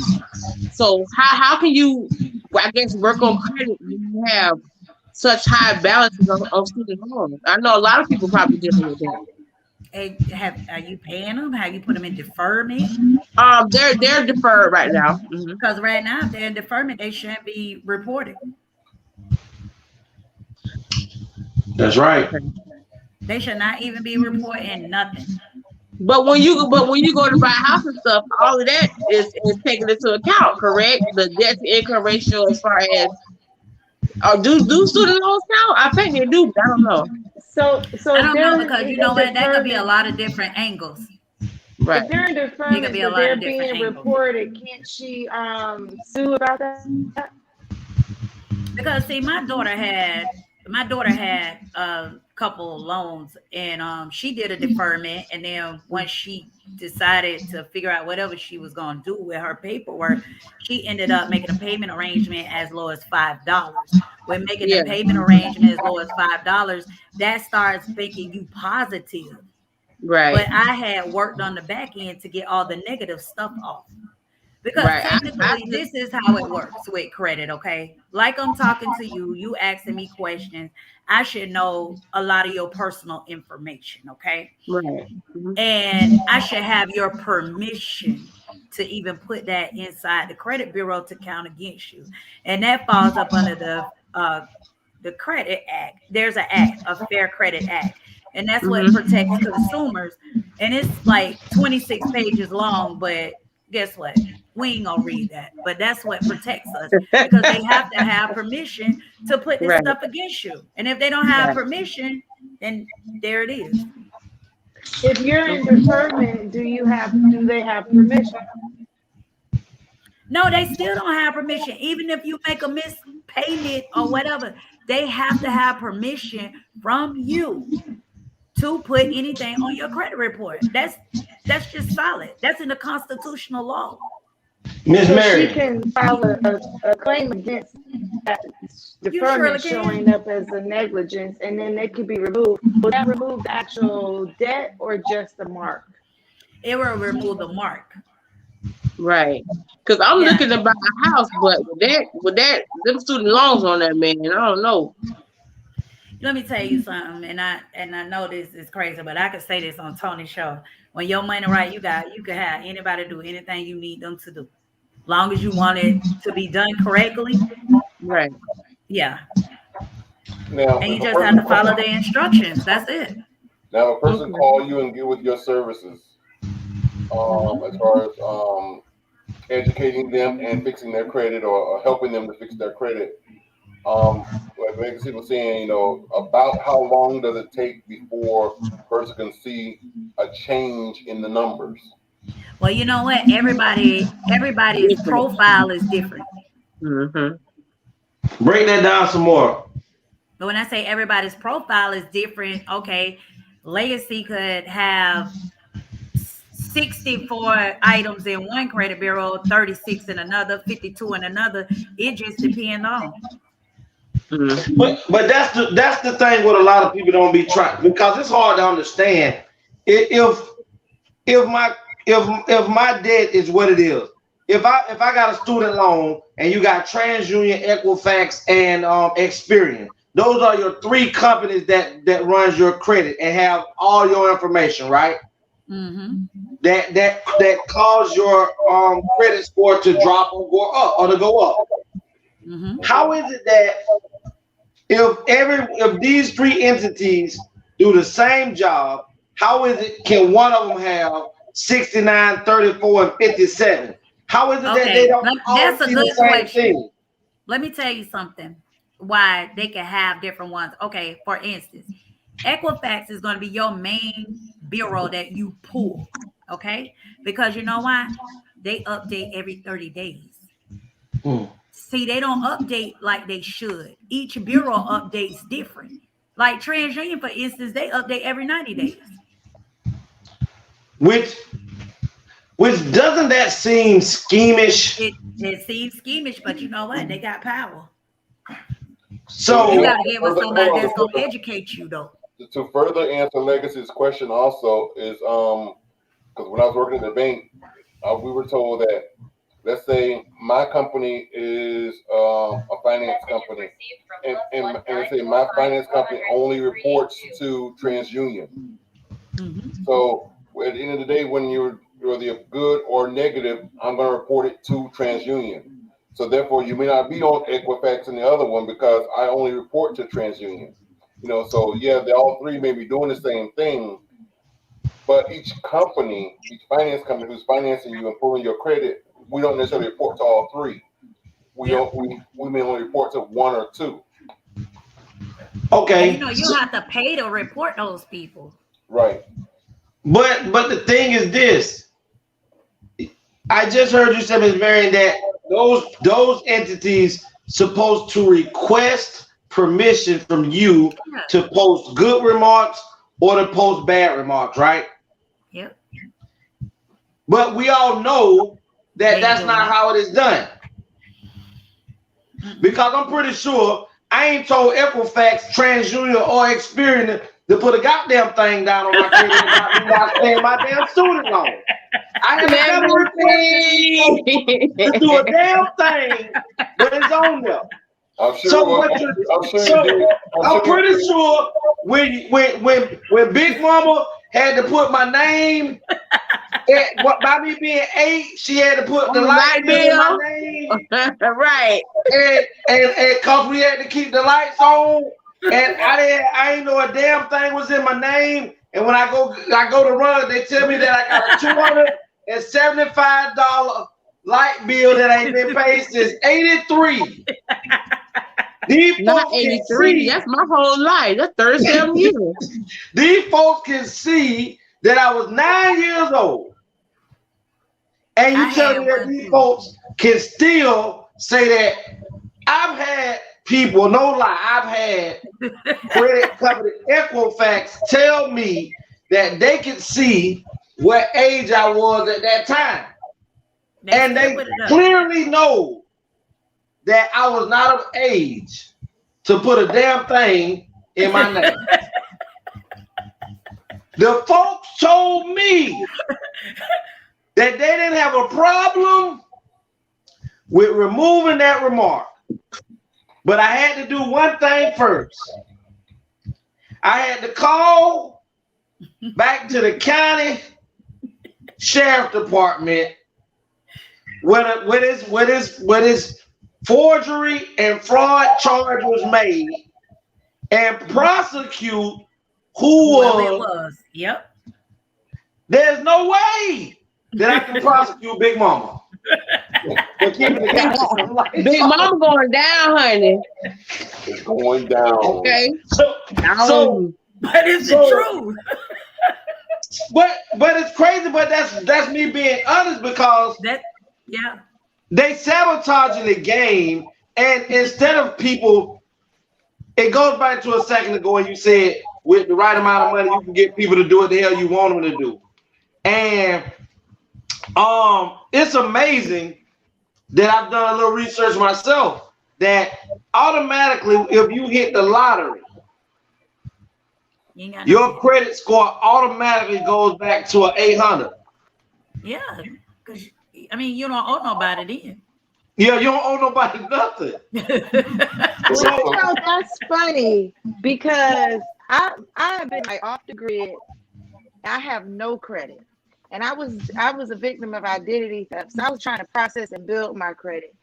And when you say that just this month, the bank sent me, like I did a security card, they sent my payment back and told me they upgraded me to a platinum visa.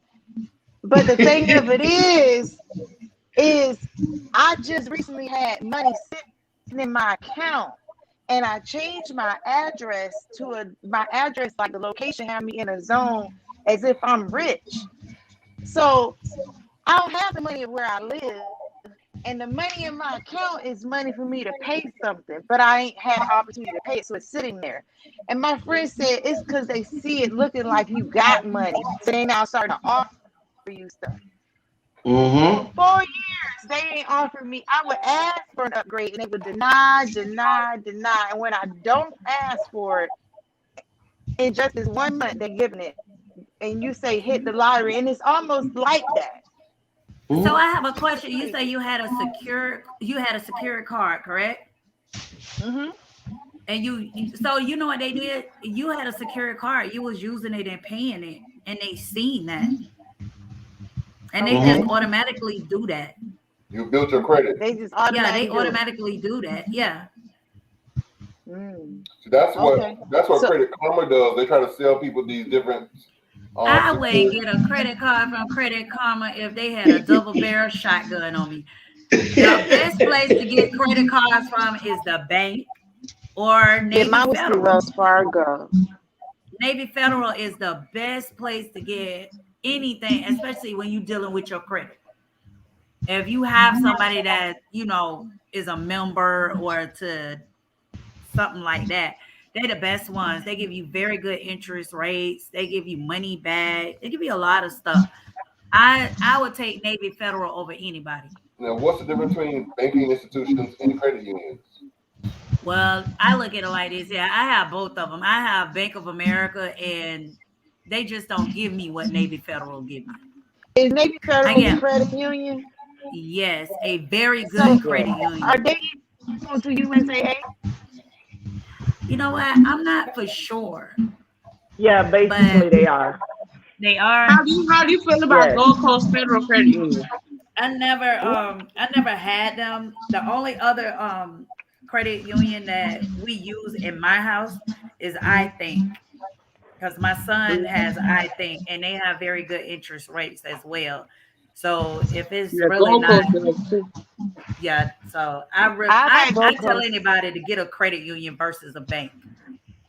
Yeah, let me My just say mom this was for with any Gold Coast, and she's not happy. she's not happy with their rates. Right. She's been with them because she's a teacher, and she's been with Mhm. them for like 30, 40 years, seem like, ever since she's been teaching. That's the only job she's had. She started with them. And she don't even get her loans through them because of the way their system works. She got one car loan to them before and it screwed her over, and so now she doesn't even drive through them. But she has maybe federal, she'll go through them. Well, I mean, let's be real about something. Banking institutions still don't. I mean, it's a little bit better for black people, but I mean, if you don't have anywhere between a 750 or 800 credit score with proven history of being able to buy and pay off things, banks and credit unions are still in the dark on how they handle black people when it comes to giving out any type of funding. So I mean, we're not going to see any great funding where banks or institutions, regardless if they federally ran or a regular bank nationwide, is still ran by the Federal Reserve, who makes the final decision on how much money is given to any race of people. So we're still governed by certain rules and regulations that have been put in place to keep black people from excelling financially. Let's not act like that don't still take place. I can't say that, no, Legacy. I I'm gonna can't be agree honest. with I you. can't say that because I can get anything I want.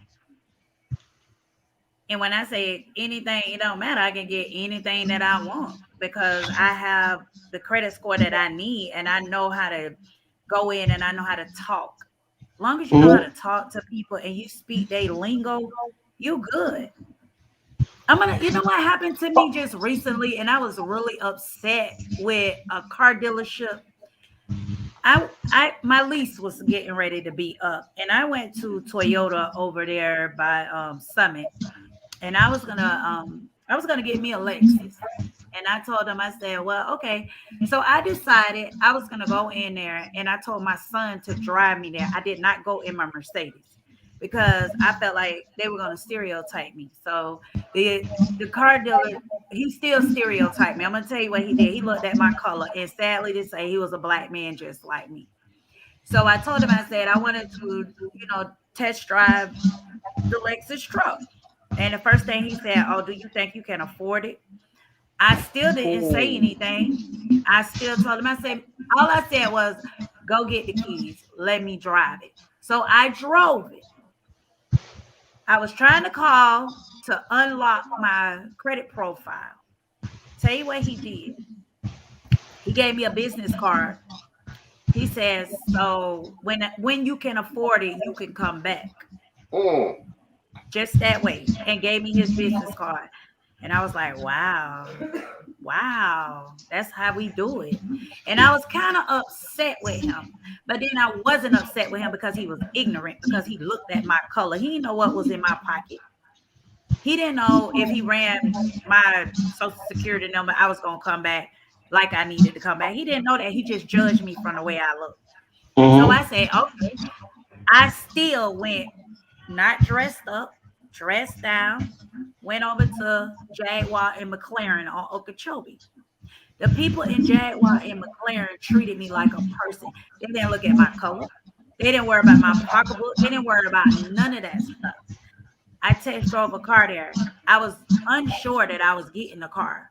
But the test car that I test drove, they put it aside because the guy told me, he said, I know you would be back for it. But the thing is, what I wanted, the guy really didn't want to give me. But I ended up getting something a little bit better. And I was like very upset. Like, people judge you on the way you look. I can't judge your wallet because you look the way you look. You could be a millionaire. So sometimes, you got to look at all of that there. And it's not just, it's not just black people. It's just people in general. Miss Marion, even though that was a horrific situation, it proved my point, because even though he was black, he still was working for the entity that was able to make you feel like that, because the crazy thing is, and we talked about this on the show before, businesses, especially white businesses, have been taught that in order to be able to make, especially black people, spend large lump sums of money or to get in debt, is to tell them or make them feel like they can't afford something that someone else can do. So normally that would have made the average person go back to that same place just to prove to that person that you can afford it. And at the end of the day, we have to understand that that's a taught method of getting you to spend your money. That's a taught method of allowing you to put yourself in debt to prove to someone that you can do what you want to do. Ain't got time to prove to nobody. So my thing is, I'm gonna show you something. I'm telling a little quick story about myself. I had over $72,000 in Regions Bank. And it's a building over here on 35th Street in Revere. Used to be a women battered shelter. I wanted it because it had 21 rooms, a whole kitchen area, an area for a computer system set up. I mean, for like conference rooms. It was nice. It had 6 bathrooms. I went and found the lady who actually owned that building.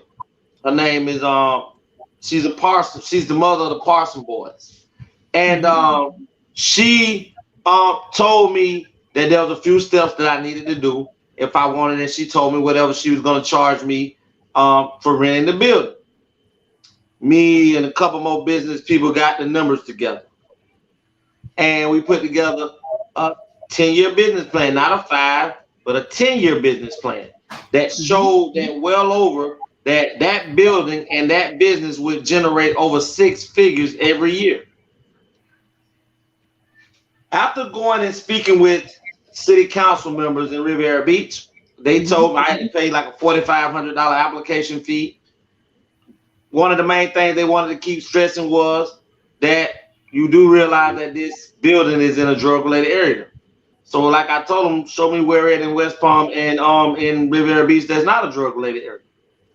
So application in, waiting to be approved from there. So I go to Regions Bank. I go and ask Regions Bank with my 10-year business plan, portfolio, and my projected numbers of how this is going to make money. The okay from the person who is allowing me to get the building and where I'm at. There's a black manager that actually works at that bank over there off of Okeechobee. That's where it was at Regions. She was a nice black lady, and she actually helped me with everything. She wanted me to get this loan. I remember sitting waiting for the. I asked for $120,000. I wanted to have a little bit more money to utilize. You know, you don't really use your money when you're doing a business venture. You use other people's money. Other people's money. Right. So I remember 2 weeks had passed. And in those 2 weeks, I remember a letter came in the mail. And it was 2. One of them was a cashier's check for $70-some-thousand. And one of them was a letter. And in this letter, Regions Bank wrote me back saying, here's a cashier's check for the money that you had in our bank. We no longer want to do business with you. What they didn't give me no legitimate reason of why they were sending me my money back in a cashier's check. But 6 months of my money being in this account, there was no problem with Regions Bank.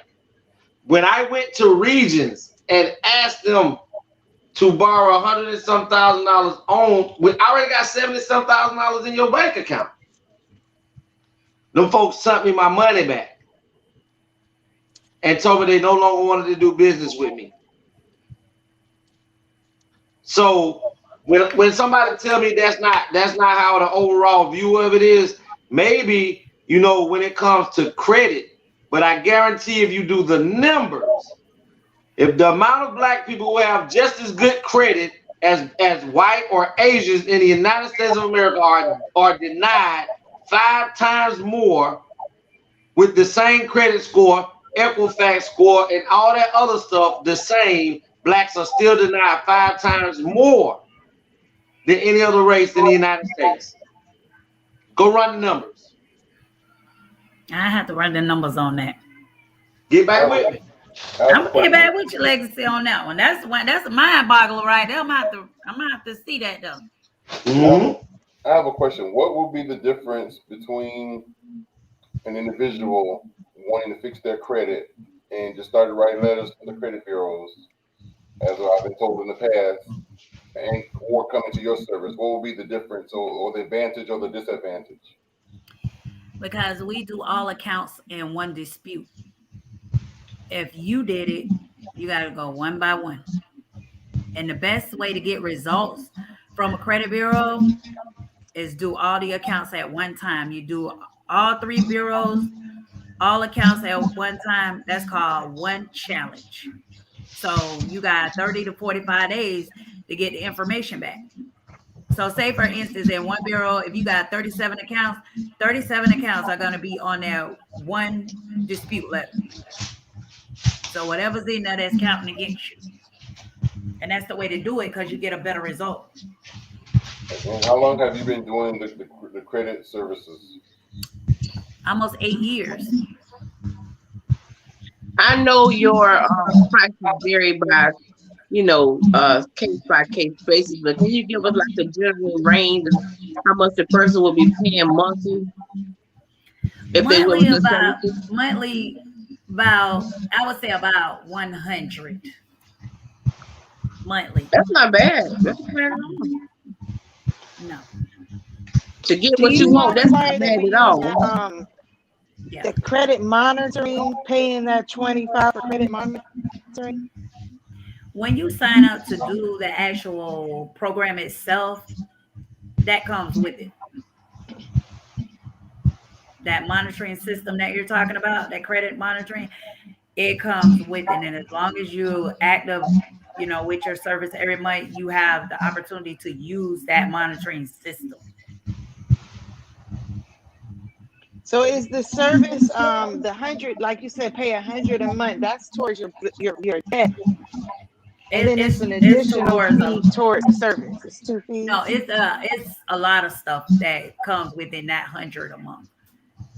Because besides that, you get another powerful paper that we all need, and that's that will, trust, power of attorney. Even though it's a self-prepared will, trust, power of attorney, but it's a legal document that you can write down whatever you want in there and have it notarized and recorded at the courthouse. And that's one, like I really tell people, I govern them on doing that, basically. Let me just say, Tony is notary, guys. Call Tony. That's it. Right. Do you all set up trust funds? No, but you can. We teach you all the steps. I teach you how to stay out of debt. I teach you your will, trust, power of attorney, your health surrogate. I teach you all of that. So if you ever had to get your credit done, you go to school with me. I got let's say, for instance, I dabble a little bit, especially when it's coming to this. I've learned that, let's say, for instance, I owe Chase Bank $5,000. Chase Bank turn around and sell that debt to a collector. Let's say the collector collected $1,000, bought that debt from Chase Bank for $1,000. Chase Bank has been paid. A lot of people don't understand that when someone buys your debt from another entity, you do not owe that collector or that bank anymore, because the debt has already been paid when they purchased it. So not only that, legacy. If you owe Chase and Chase sells your loan to, let's say, AmTrust Bank, you're not in debt to AmTrust. You was in trust. You signed a contract with Chase. That's right. So you don't owe AmTrust anything. Right. But they, when they come at you, they make you feel that you do owe them. So that's because people don't know. Right. But see, one of the main things police and law enforcement and everybody else in dealing with law love to say, ignorance of the law is no excuse. So this is my thing. I understand that life is a business. That's all the United States is a corporation and a business. But this is my thing. Everybody can't afford to pay for this information or this act to be done to empower the person who needs their credit uplifted.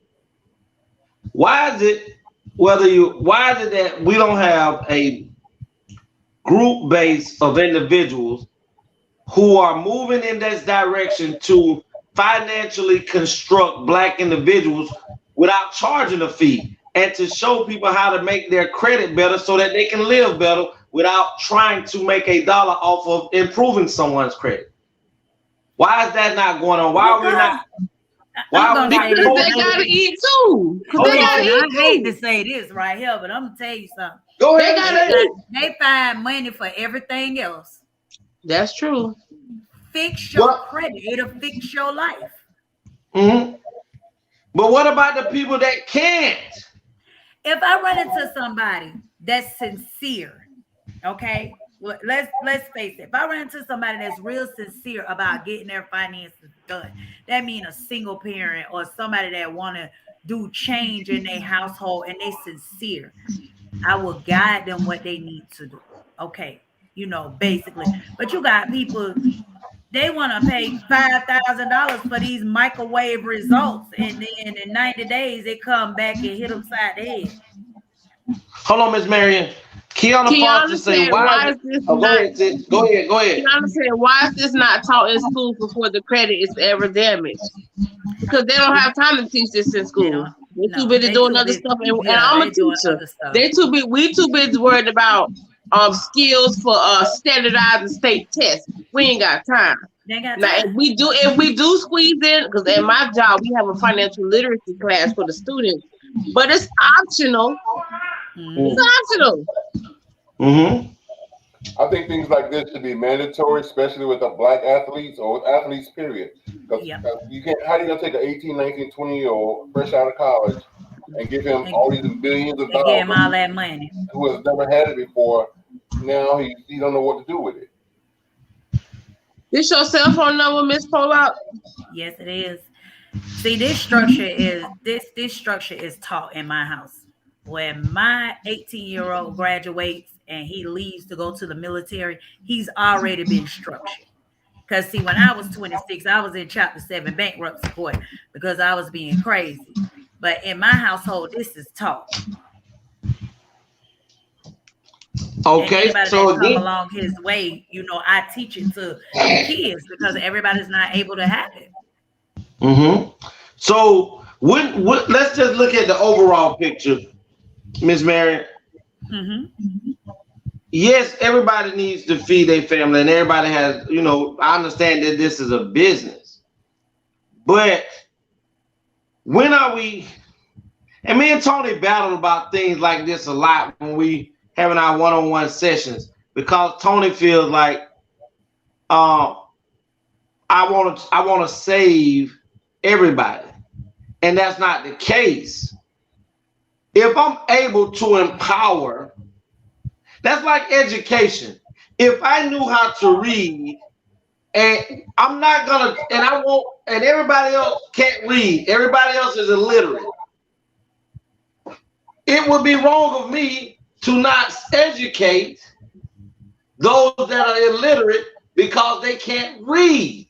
So that becomes my job to teach one so that the next person can go about doing the same thing. So when does it go from being about $1 to empowering, especially our people, to giving these life lessons of teaching so that to each one teach one to where it filters down into our community to where everybody has a high credit score to where everybody can go in and start buying and purchasing up land, buying and purchasing up buildings to construct black communities, because the black community is one of the only communities who is by far illiterate when it comes to credit.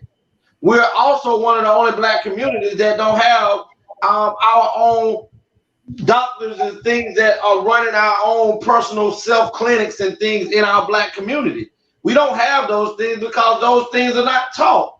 So if you have a gift that you can make some money off of, but at the same time, you can pass this down and give these classes for those people, like you say, who are hungry, that wants to eat. When does it stop becoming about $1 and starts becoming about the growth of our people? Okay, ladies, I have a question. Hold on, because this is gonna get good. Because I got a question. Okay, I'm gonna get them all this good knowledge that I done paid for. Okay, let's quote unquote.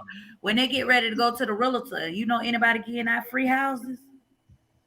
Or free houses with deeds? Because I don't know nobody that's giving out, free homes. So I'm gonna give you all my knowledge.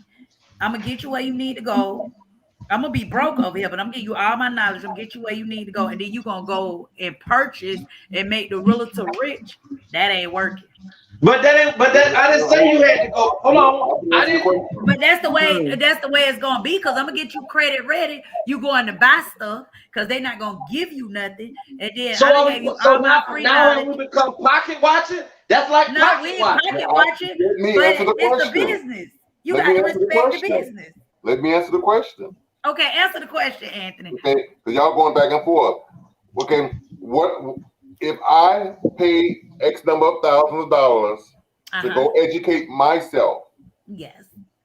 So now that I have this knowledge, yes, I want to share the knowledge, but that comes with a cost. Reason being, because if I have the knowledge and I want to give to the multitude, my black people, at what point do I now move ahead in life, which is going to take finances? Because if I'm giving my knowledge away 40 hours a week, and you say it becomes your job. So your job is 40 hours a week.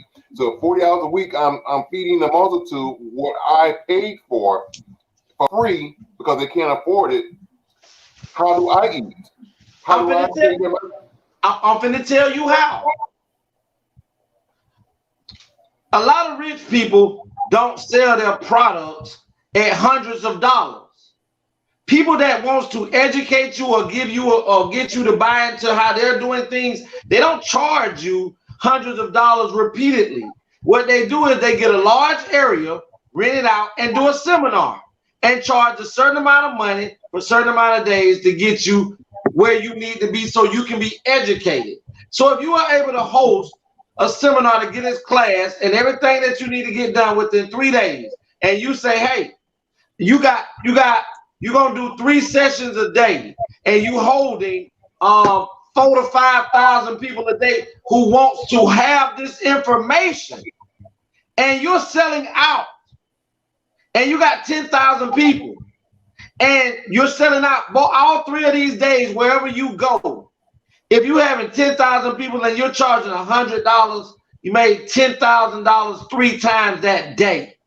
That's $30K for giving it out. But when you are charging, and I haven't heard you say, Miss Mary, how much y'all really charge per when someone signs up and how long. And I'm gonna tell you why I say this, because it has nothing to do. It was somebody that called me today trying to give me, and it was just ironic that we was having this discussion today because somebody called me today and they told me about the 100 score, and so I'm grilling them now just like I'm doing. And the gentleman told me that they stand behind their product 100%. You sign up and they're gonna help you get to 100 points or better, but guaranteed 100. If you get to 99 and you don't get to 190 days, you get whatever money that you've done plus you get 90, you get to keep the 99. So my thing is, I asked him, well, how much are you charging monthly? He was like, oh, we're charging $150 monthly. So at the 90th day, if we haven't got you 100, that money that was already taken will be refunded back to your account, and you still get to keep the 99 score. And I was like, that sounds nice, but they throw in a guarantee. We all know when people throw in guarantees, we ain't read the fine print at the bottom of the da-da-da-da-da-da that you need a microscope or a magnified glass to be able to get that shit. But or attorney to interpret it. Yeah, but what I'm trying to say is there are ways to steal. But hold on before I finish. He said that once we get you to 100, you are now locked in for $150 a month for the rest of that year. So even though they may only get you to 100, and that's a good jump, but if for the rest of the year you never go up another point, you still are entitled to pay them the $150 a month. Mm-hmm. So I'm just saying that I don't give a damn about that other stuff with different races, because other races help other races.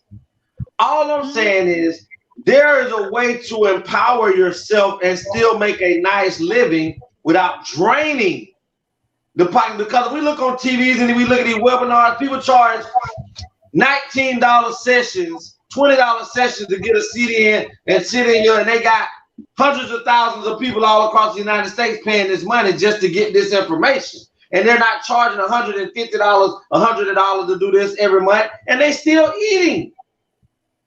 So when are we going to start building our culture to where we're now self-educating our own in order to have an even playing field across the board without everybody saying, well, what about my damn pocket?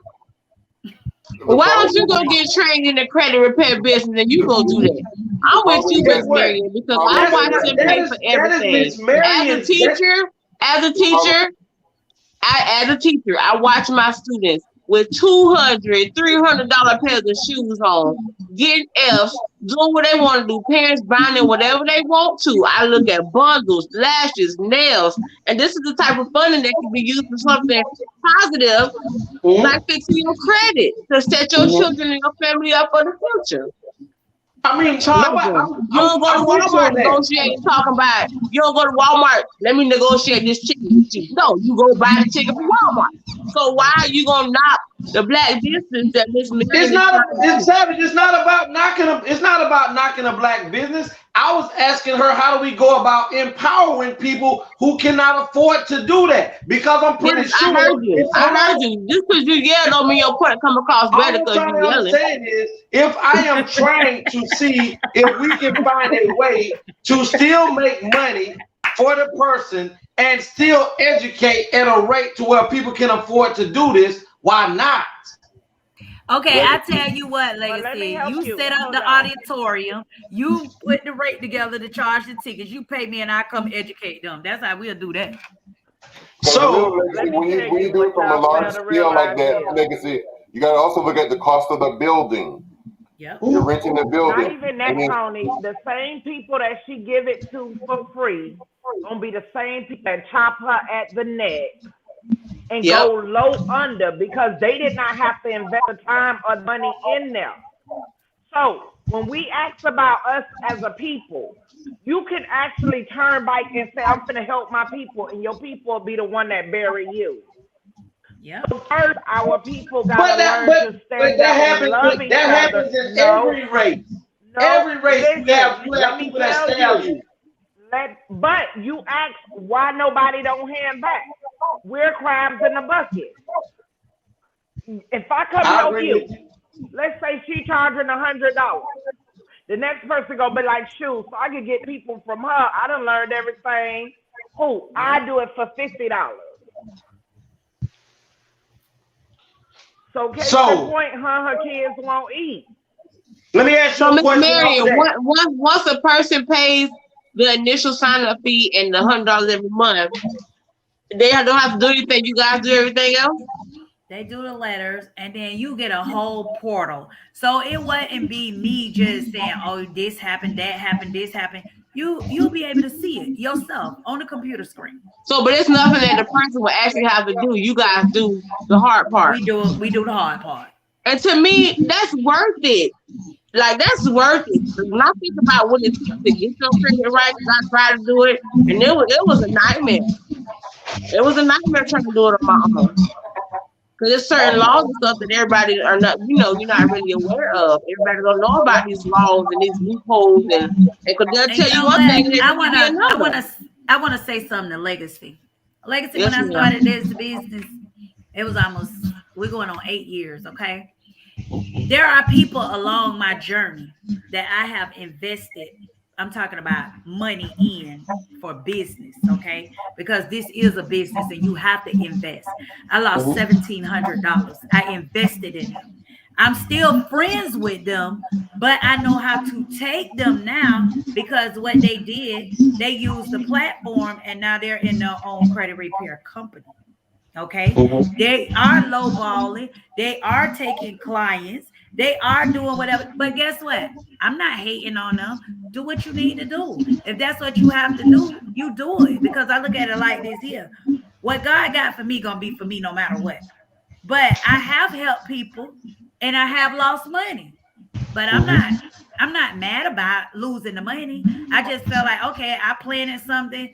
They felt like they grow from it, so they elevated and they started them a business. I mean, that's just like, let's look at this. You know? Remember when people started doing the tax scam? There's a bunch of, people were doing the tax scam. And then all of us, everybody went to go in jail. Hold on, but then let's say, for instance, somebody taught me. Let's say somebody was bringing me into it first. I had to go recruit people and come in to bring in. Yeah. And I learned how much money they were actually making. And they say, okay, I'm going to teach you the game now. But you can't, be in my vicinity of what I do. You can have this side, I have this side, and we'll help each other. But then let's say that person ventured out to another state or go to a state that a lot of people don't know about the tax thing yet. So now they go to another state and they eating good. I agree with you that sometimes oversaturating the teaching for free tends to knock you out of the park. I do.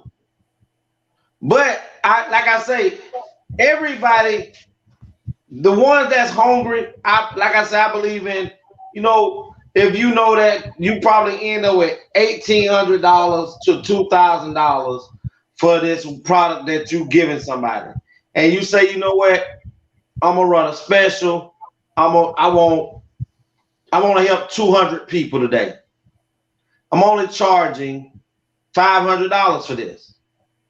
You didn't go hungry making them 10K that you just did. You empowered some people, but you made 10K, so you can't say you went hungry. Of course, you could have made 60, but you made that and you satisfied with it, because I've heard you say over and over that it wasn't the money that was lost that bothered you. The money really meant nothing. But there are buku ways that we can still do that and you still eat good, but we can make it to where we have these classes. And this ain't to tell you how to do your thing. This is just me thinking about an overall perspective of how we can help out. I'm gonna be honest. Some of us, I'm gonna talk about us. Some of us, I could give us the same information that a Caucasian person can give, and guess what? They'll take that Caucasian person word over mine. That is true. And they'll pay the Caucasian $200 instead of $100. Whatever they ask. Speaking of that, let me elaborate on that since you say that. As a notary,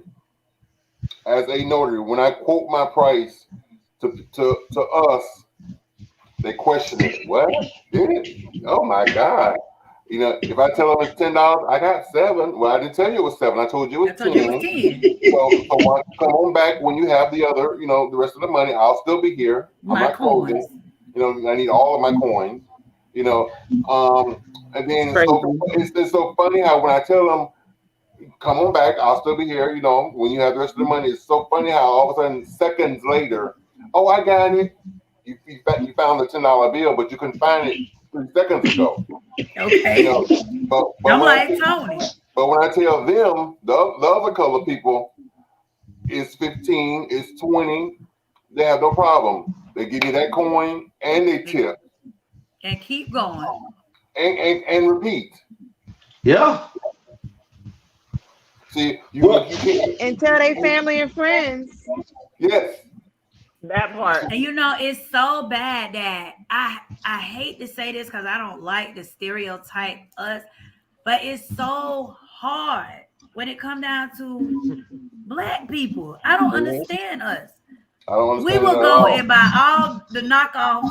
We'll buy all this other stuff, but when it comes down to us, our money, finances, credit, paying our bills, we the ones got the worst problems. But Miss Marion, but let's be. T Savage just made it clear that when other races are taught economics early on in life, that's not something that is even pretty much offered in schools anymore. So when you have, I didn't learn it in school. Right. So when you're not educated, first of all, you're already pitted against one another since 400 years ago to learn to hate each other. Mm-hmm. That's being true. So when you've been trained all your life to honor whitey, you know, you got a white Jesus and the white man got to be pure and any other race got to be pure except for the criminal-minded, criminal acted upon Black race. We're always skeptical. We're always looked upon differently. But if we are taught this from school, if we have parents that are educated that know better than what we were all probably taught when it comes to finances, if we were taught about, you know, Roth accounts and we were taught about IRAs and not CDs and mutual funds that really does not bring about any money in all that time. If we knew that we needed to invest and not go out there and buy these $200 Jordans, yeah, you may have a little bit of white people that go out and buy $200 Jordans and things like that. But truth be told, those races are taught to invest in these things, and this is a hidden fact from Black people. And I've ran into several rich white people that have told me that the playing field is equal, but the information is dispersed in books. And one of the most unreal factors is when it comes to information and they hide it in books, Black people hate to read. That's it. That's it. They always say if you want to hide something from a Black person, put it in the book. And that's so sad. Another thing I want to add too, I worked in retail or Walmart for 8 or 9 years. And it's so sad that every single year, Black Friday, I will see some of the same exact faces coming in by 3, 4, 5 flat screen TVs, you know, well, in bicycles, computers, and stuff like that. And in my mind, I'm saying, well, bitch, what happened to the computers, TVs you bought last year? You know, you just bought all the same stuff, exact stuff last year. You know, so last year you bought a 32-inch, so this year you're going to buy a 40-inch. Then next year you're going to buy a 48-inch. Next year you want to buy a 50, you know, every year. You know, so you probably got 30 TVs in your house now, because I know in 1 year that TV can't be broke. You know what I'm saying? So they selling them. It depends on how bad the children are now. Most of them have to bad kids now. Yeah. But hold on. Well, the point I'm making is that the fact that you're investing $2,000 and $3,000 and $4,000 because they're spending that much. So I saw one girl was on the phone bragging as she was walking by me. Girl, I ain't spending nothing but 3 stacks this year. And You know, so if you got 3 or 4 stacks to spend at Black Friday, why you got $1,500 or $200 or $300 to fix your credit? Yep. Exactly. But let me show you something too, right quick, before we move on, because we got to get ready to get out of here. I want y'all to watch how society do things. Like, let's say, remember when these folks was giving out this your government now? That No, feed on legacy. D-Lo said, "Hey, Marion, what's good, cousin?" For sure, Donald. We appreciate you coming on, my man. But let's check it out. Remember when they was giving out them $400 stimulus checks and them $600 stimulus checks? When they was giving them out and people were receiving them, it's just ironically that a sale was always going on in Walmart for a 72-inch TV for $399, or 84-inch when it was for $584. So you are already preying on the Black community because they already know that you don't know the value, the real true value of a dollar, that we invest in things that depreciate and nothing that appreciates with time. So you done gave up your whole damn stimulus check for this 84-inch flat plastic piece of shit. But When you wasn't could the have went for a stimulus check to $39 circulate projector money? screen. Say what, Miss Juicy? But the stimulus check was to circulate the dollar again. It was for Black people don't need a damn dollar circulate. We need to build some goddamn credit. I'm just saying that was the point of it. But that's crazy that the flat screens, like Tony say, just tend to just, except for $6 or $7 of the stimulus check, just tend to just match up almost perfectly. Yeah, they adjusted the price every year based on the stimulus check. They lowered it so that once they added tax, it ate up the entire check. Yes. It's like you could go and spend the check. Exactly. It's still back on the subject. Miss Marion, how long do you think that the process takes? How many months do someone need to look forward to invest in $100? It depends on. Because, for instance, okay, your case, you may only be enough for 6 months. Somebody else's case may only be there for 4 months. You never know what's in the credit bureau till you pull the first initial report and go through that whole challenge. Miss Marion, is $8.50 a perfect score? Before y'all go on, I gotta bow out because I gotta get up at 5 o'clock. Good night, everybody. Miss Marion, Love you, Savage. Thank y'all. Thank y'all. Thank you, Savage. Good night. Good night. Is $8.50 a perfect credit score? That's an excellent credit score. Okay. Excellent.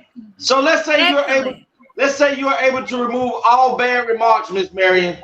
Do that take my credit score to excellent? Excellent.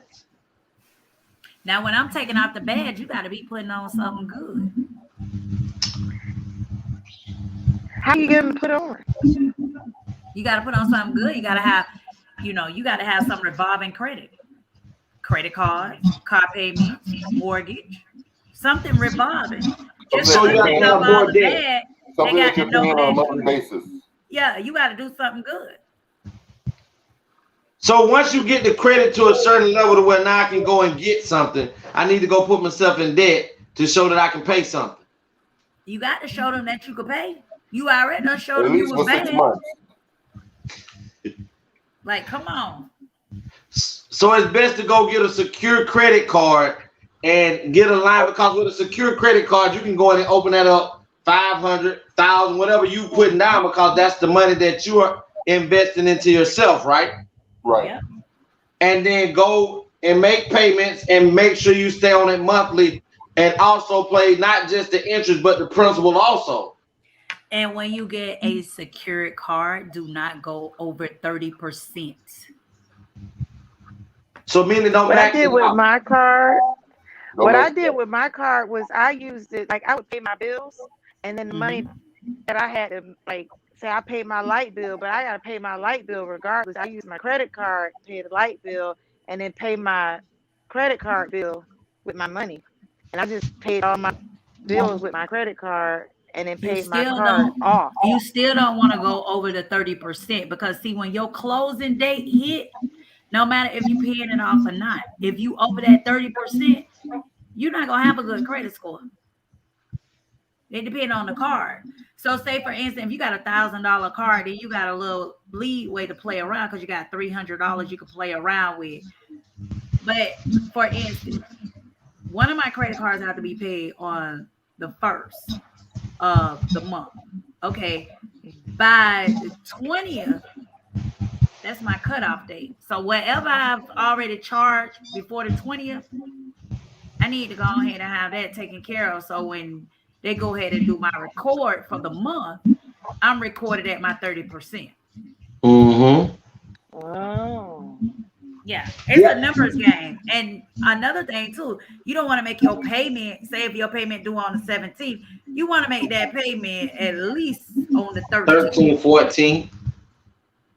And you need to make it before 5 o'clock our time, just in case it's a different time zone. All of that stuff counts. But Miss Marion, you're proving my point even more. This is stuff that people are not educated on. So try to tell them they don't want to listen. You can't take a horse to water and make him drink it. Period, Legacy. Period. As my baby say, period, Pooh. You can't. You're right. You're right. Water. Well, listen, ladies and gents, we're drawing near. We definitely have enjoyed this evening. We're 16 minutes over, but it definitely was worth it. We like to tell, I like to first, give a shout out to my boss, Mr. Anthony Brown, for making this all possible for all of us to attend tonight, besides God making it possible for all of us to be here, period. And I'll get back to you, boss man, on that in a minute. I want to also just get a floor to Miss Marion for she can let everybody know where she can be found and things of that nature before we come to an end. Give it to him, Miss Marion. I can be found on Instagram, I am_Marion P, or I can be found on Facebook, Marion, MARION POLLACK, 305-458-4585, or you can contact Tony to find me. Or be over to Tony's house once a month. Once a month. It's pedicure time because I am Tony's nail tech as well. Give it to him. I'm talking about money all around the board. Oh man, thank you, Miss Marion. But I want to come to Miss Juicy. Let them folks know how to get to you, baby. Well, you can reach me on Instagram, Miss Beautiful. It's spelled MSBEUTEAFUL, or on Facebook, Nicole Purse, PURCE. And then my business number is 785-422-6949. And I'm here for all of your nutrition and holistic health needs. All right, we thank you so much, Miss Juicy, for all of that juicy information. Then it comes down to bringing it down to my girl. Even though we already done got rid of her twin, Miss Savage, we love you. To the boss lady, Miss TeAma, Sweetness. Tell them how they can reach you, my dear. Tony know how to put it up there. Tony, go ahead. Damn it, ain't nobody ask nothing about no Tony. Bling, bling, bling, bling. Just-in-time accessories. You know it. I think you just mad because you don't got a secretary. Don't get mad because I got a secretary. He got a secretary. Oh man, Mr. Anthony Brown. Before we get out of here, man, let them know. And I got a special shout out. I want to send to somebody after you do this, Tony. Okay.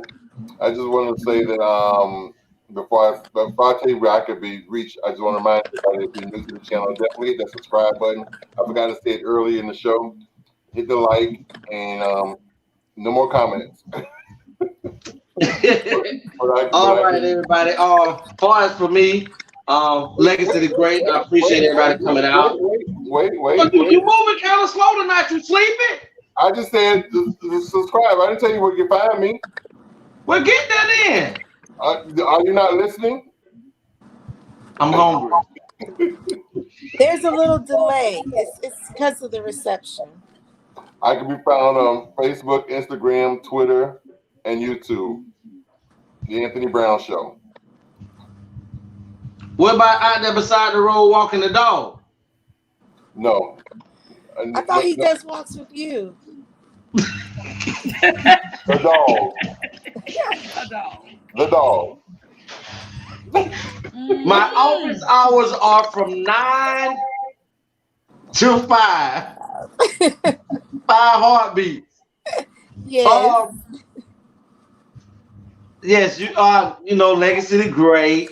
Facebook up under our Dream Williams. YouTube, Antonio Williams. Email is AUNYAWMS121@gmail.com. Also, today, for me, it's been a very educational day. I thank you ladies for coming on and enlightening me. I hope, Miss Marion, that, maybe we can do a joint venture, see what we can work out about getting these folks where they need to be, work out something where you can still eat and they can get educated. I'm definitely serious about that.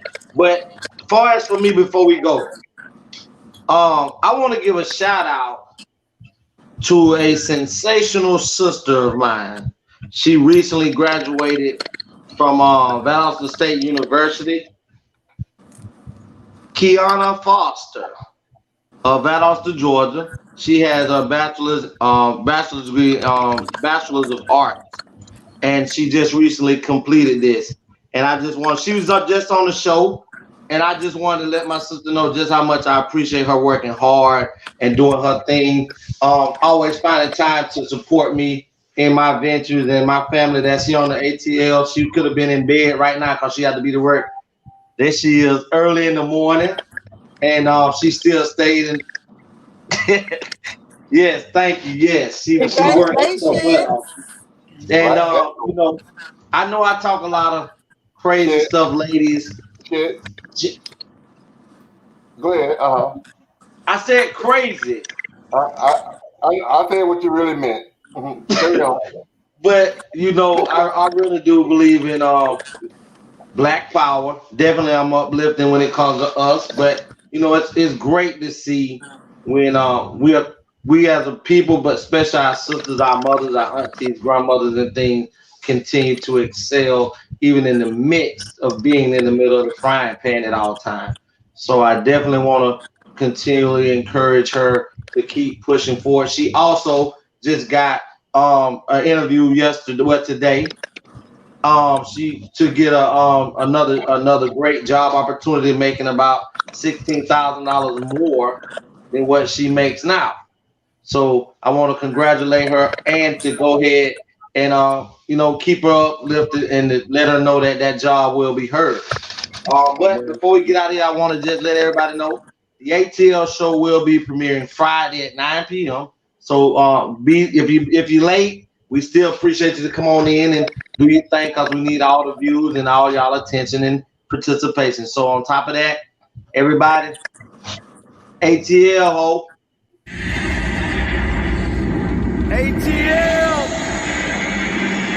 They're back. It's my time again. Anthony, TeAma, T7, Legacy. They're back. They're the best. Let's get it. Season 2. I'm the best in this shit, that's fact. And there's only one reason that I came back. I'm here to set the fucking record straight. Okay, I'm the best you ever cast, just spell the way. First off, ain't no beef with the spitters in my city. But if it comes to 28, then shit get gritty. I'm shitty. Yeah, I shit on rappers. He be dead on the scene since you wanna be actors. This the message. I'm talking open hell with things. The school's over feeling foggy. I be patiently waiting. It seems y'all forgot who really runs the throne. Screaming y'all number one just because I was gone. See, ain't no stopping me now. I'm on the move. I'm on against me. 18 months when you ready to lose. The game, the street, the zone is took. This the message, hope it leave you from the rapper. Sure. Yeah. The message. So y'all know. Yeah. The monster is back. And I'm at my spot. A.T.L.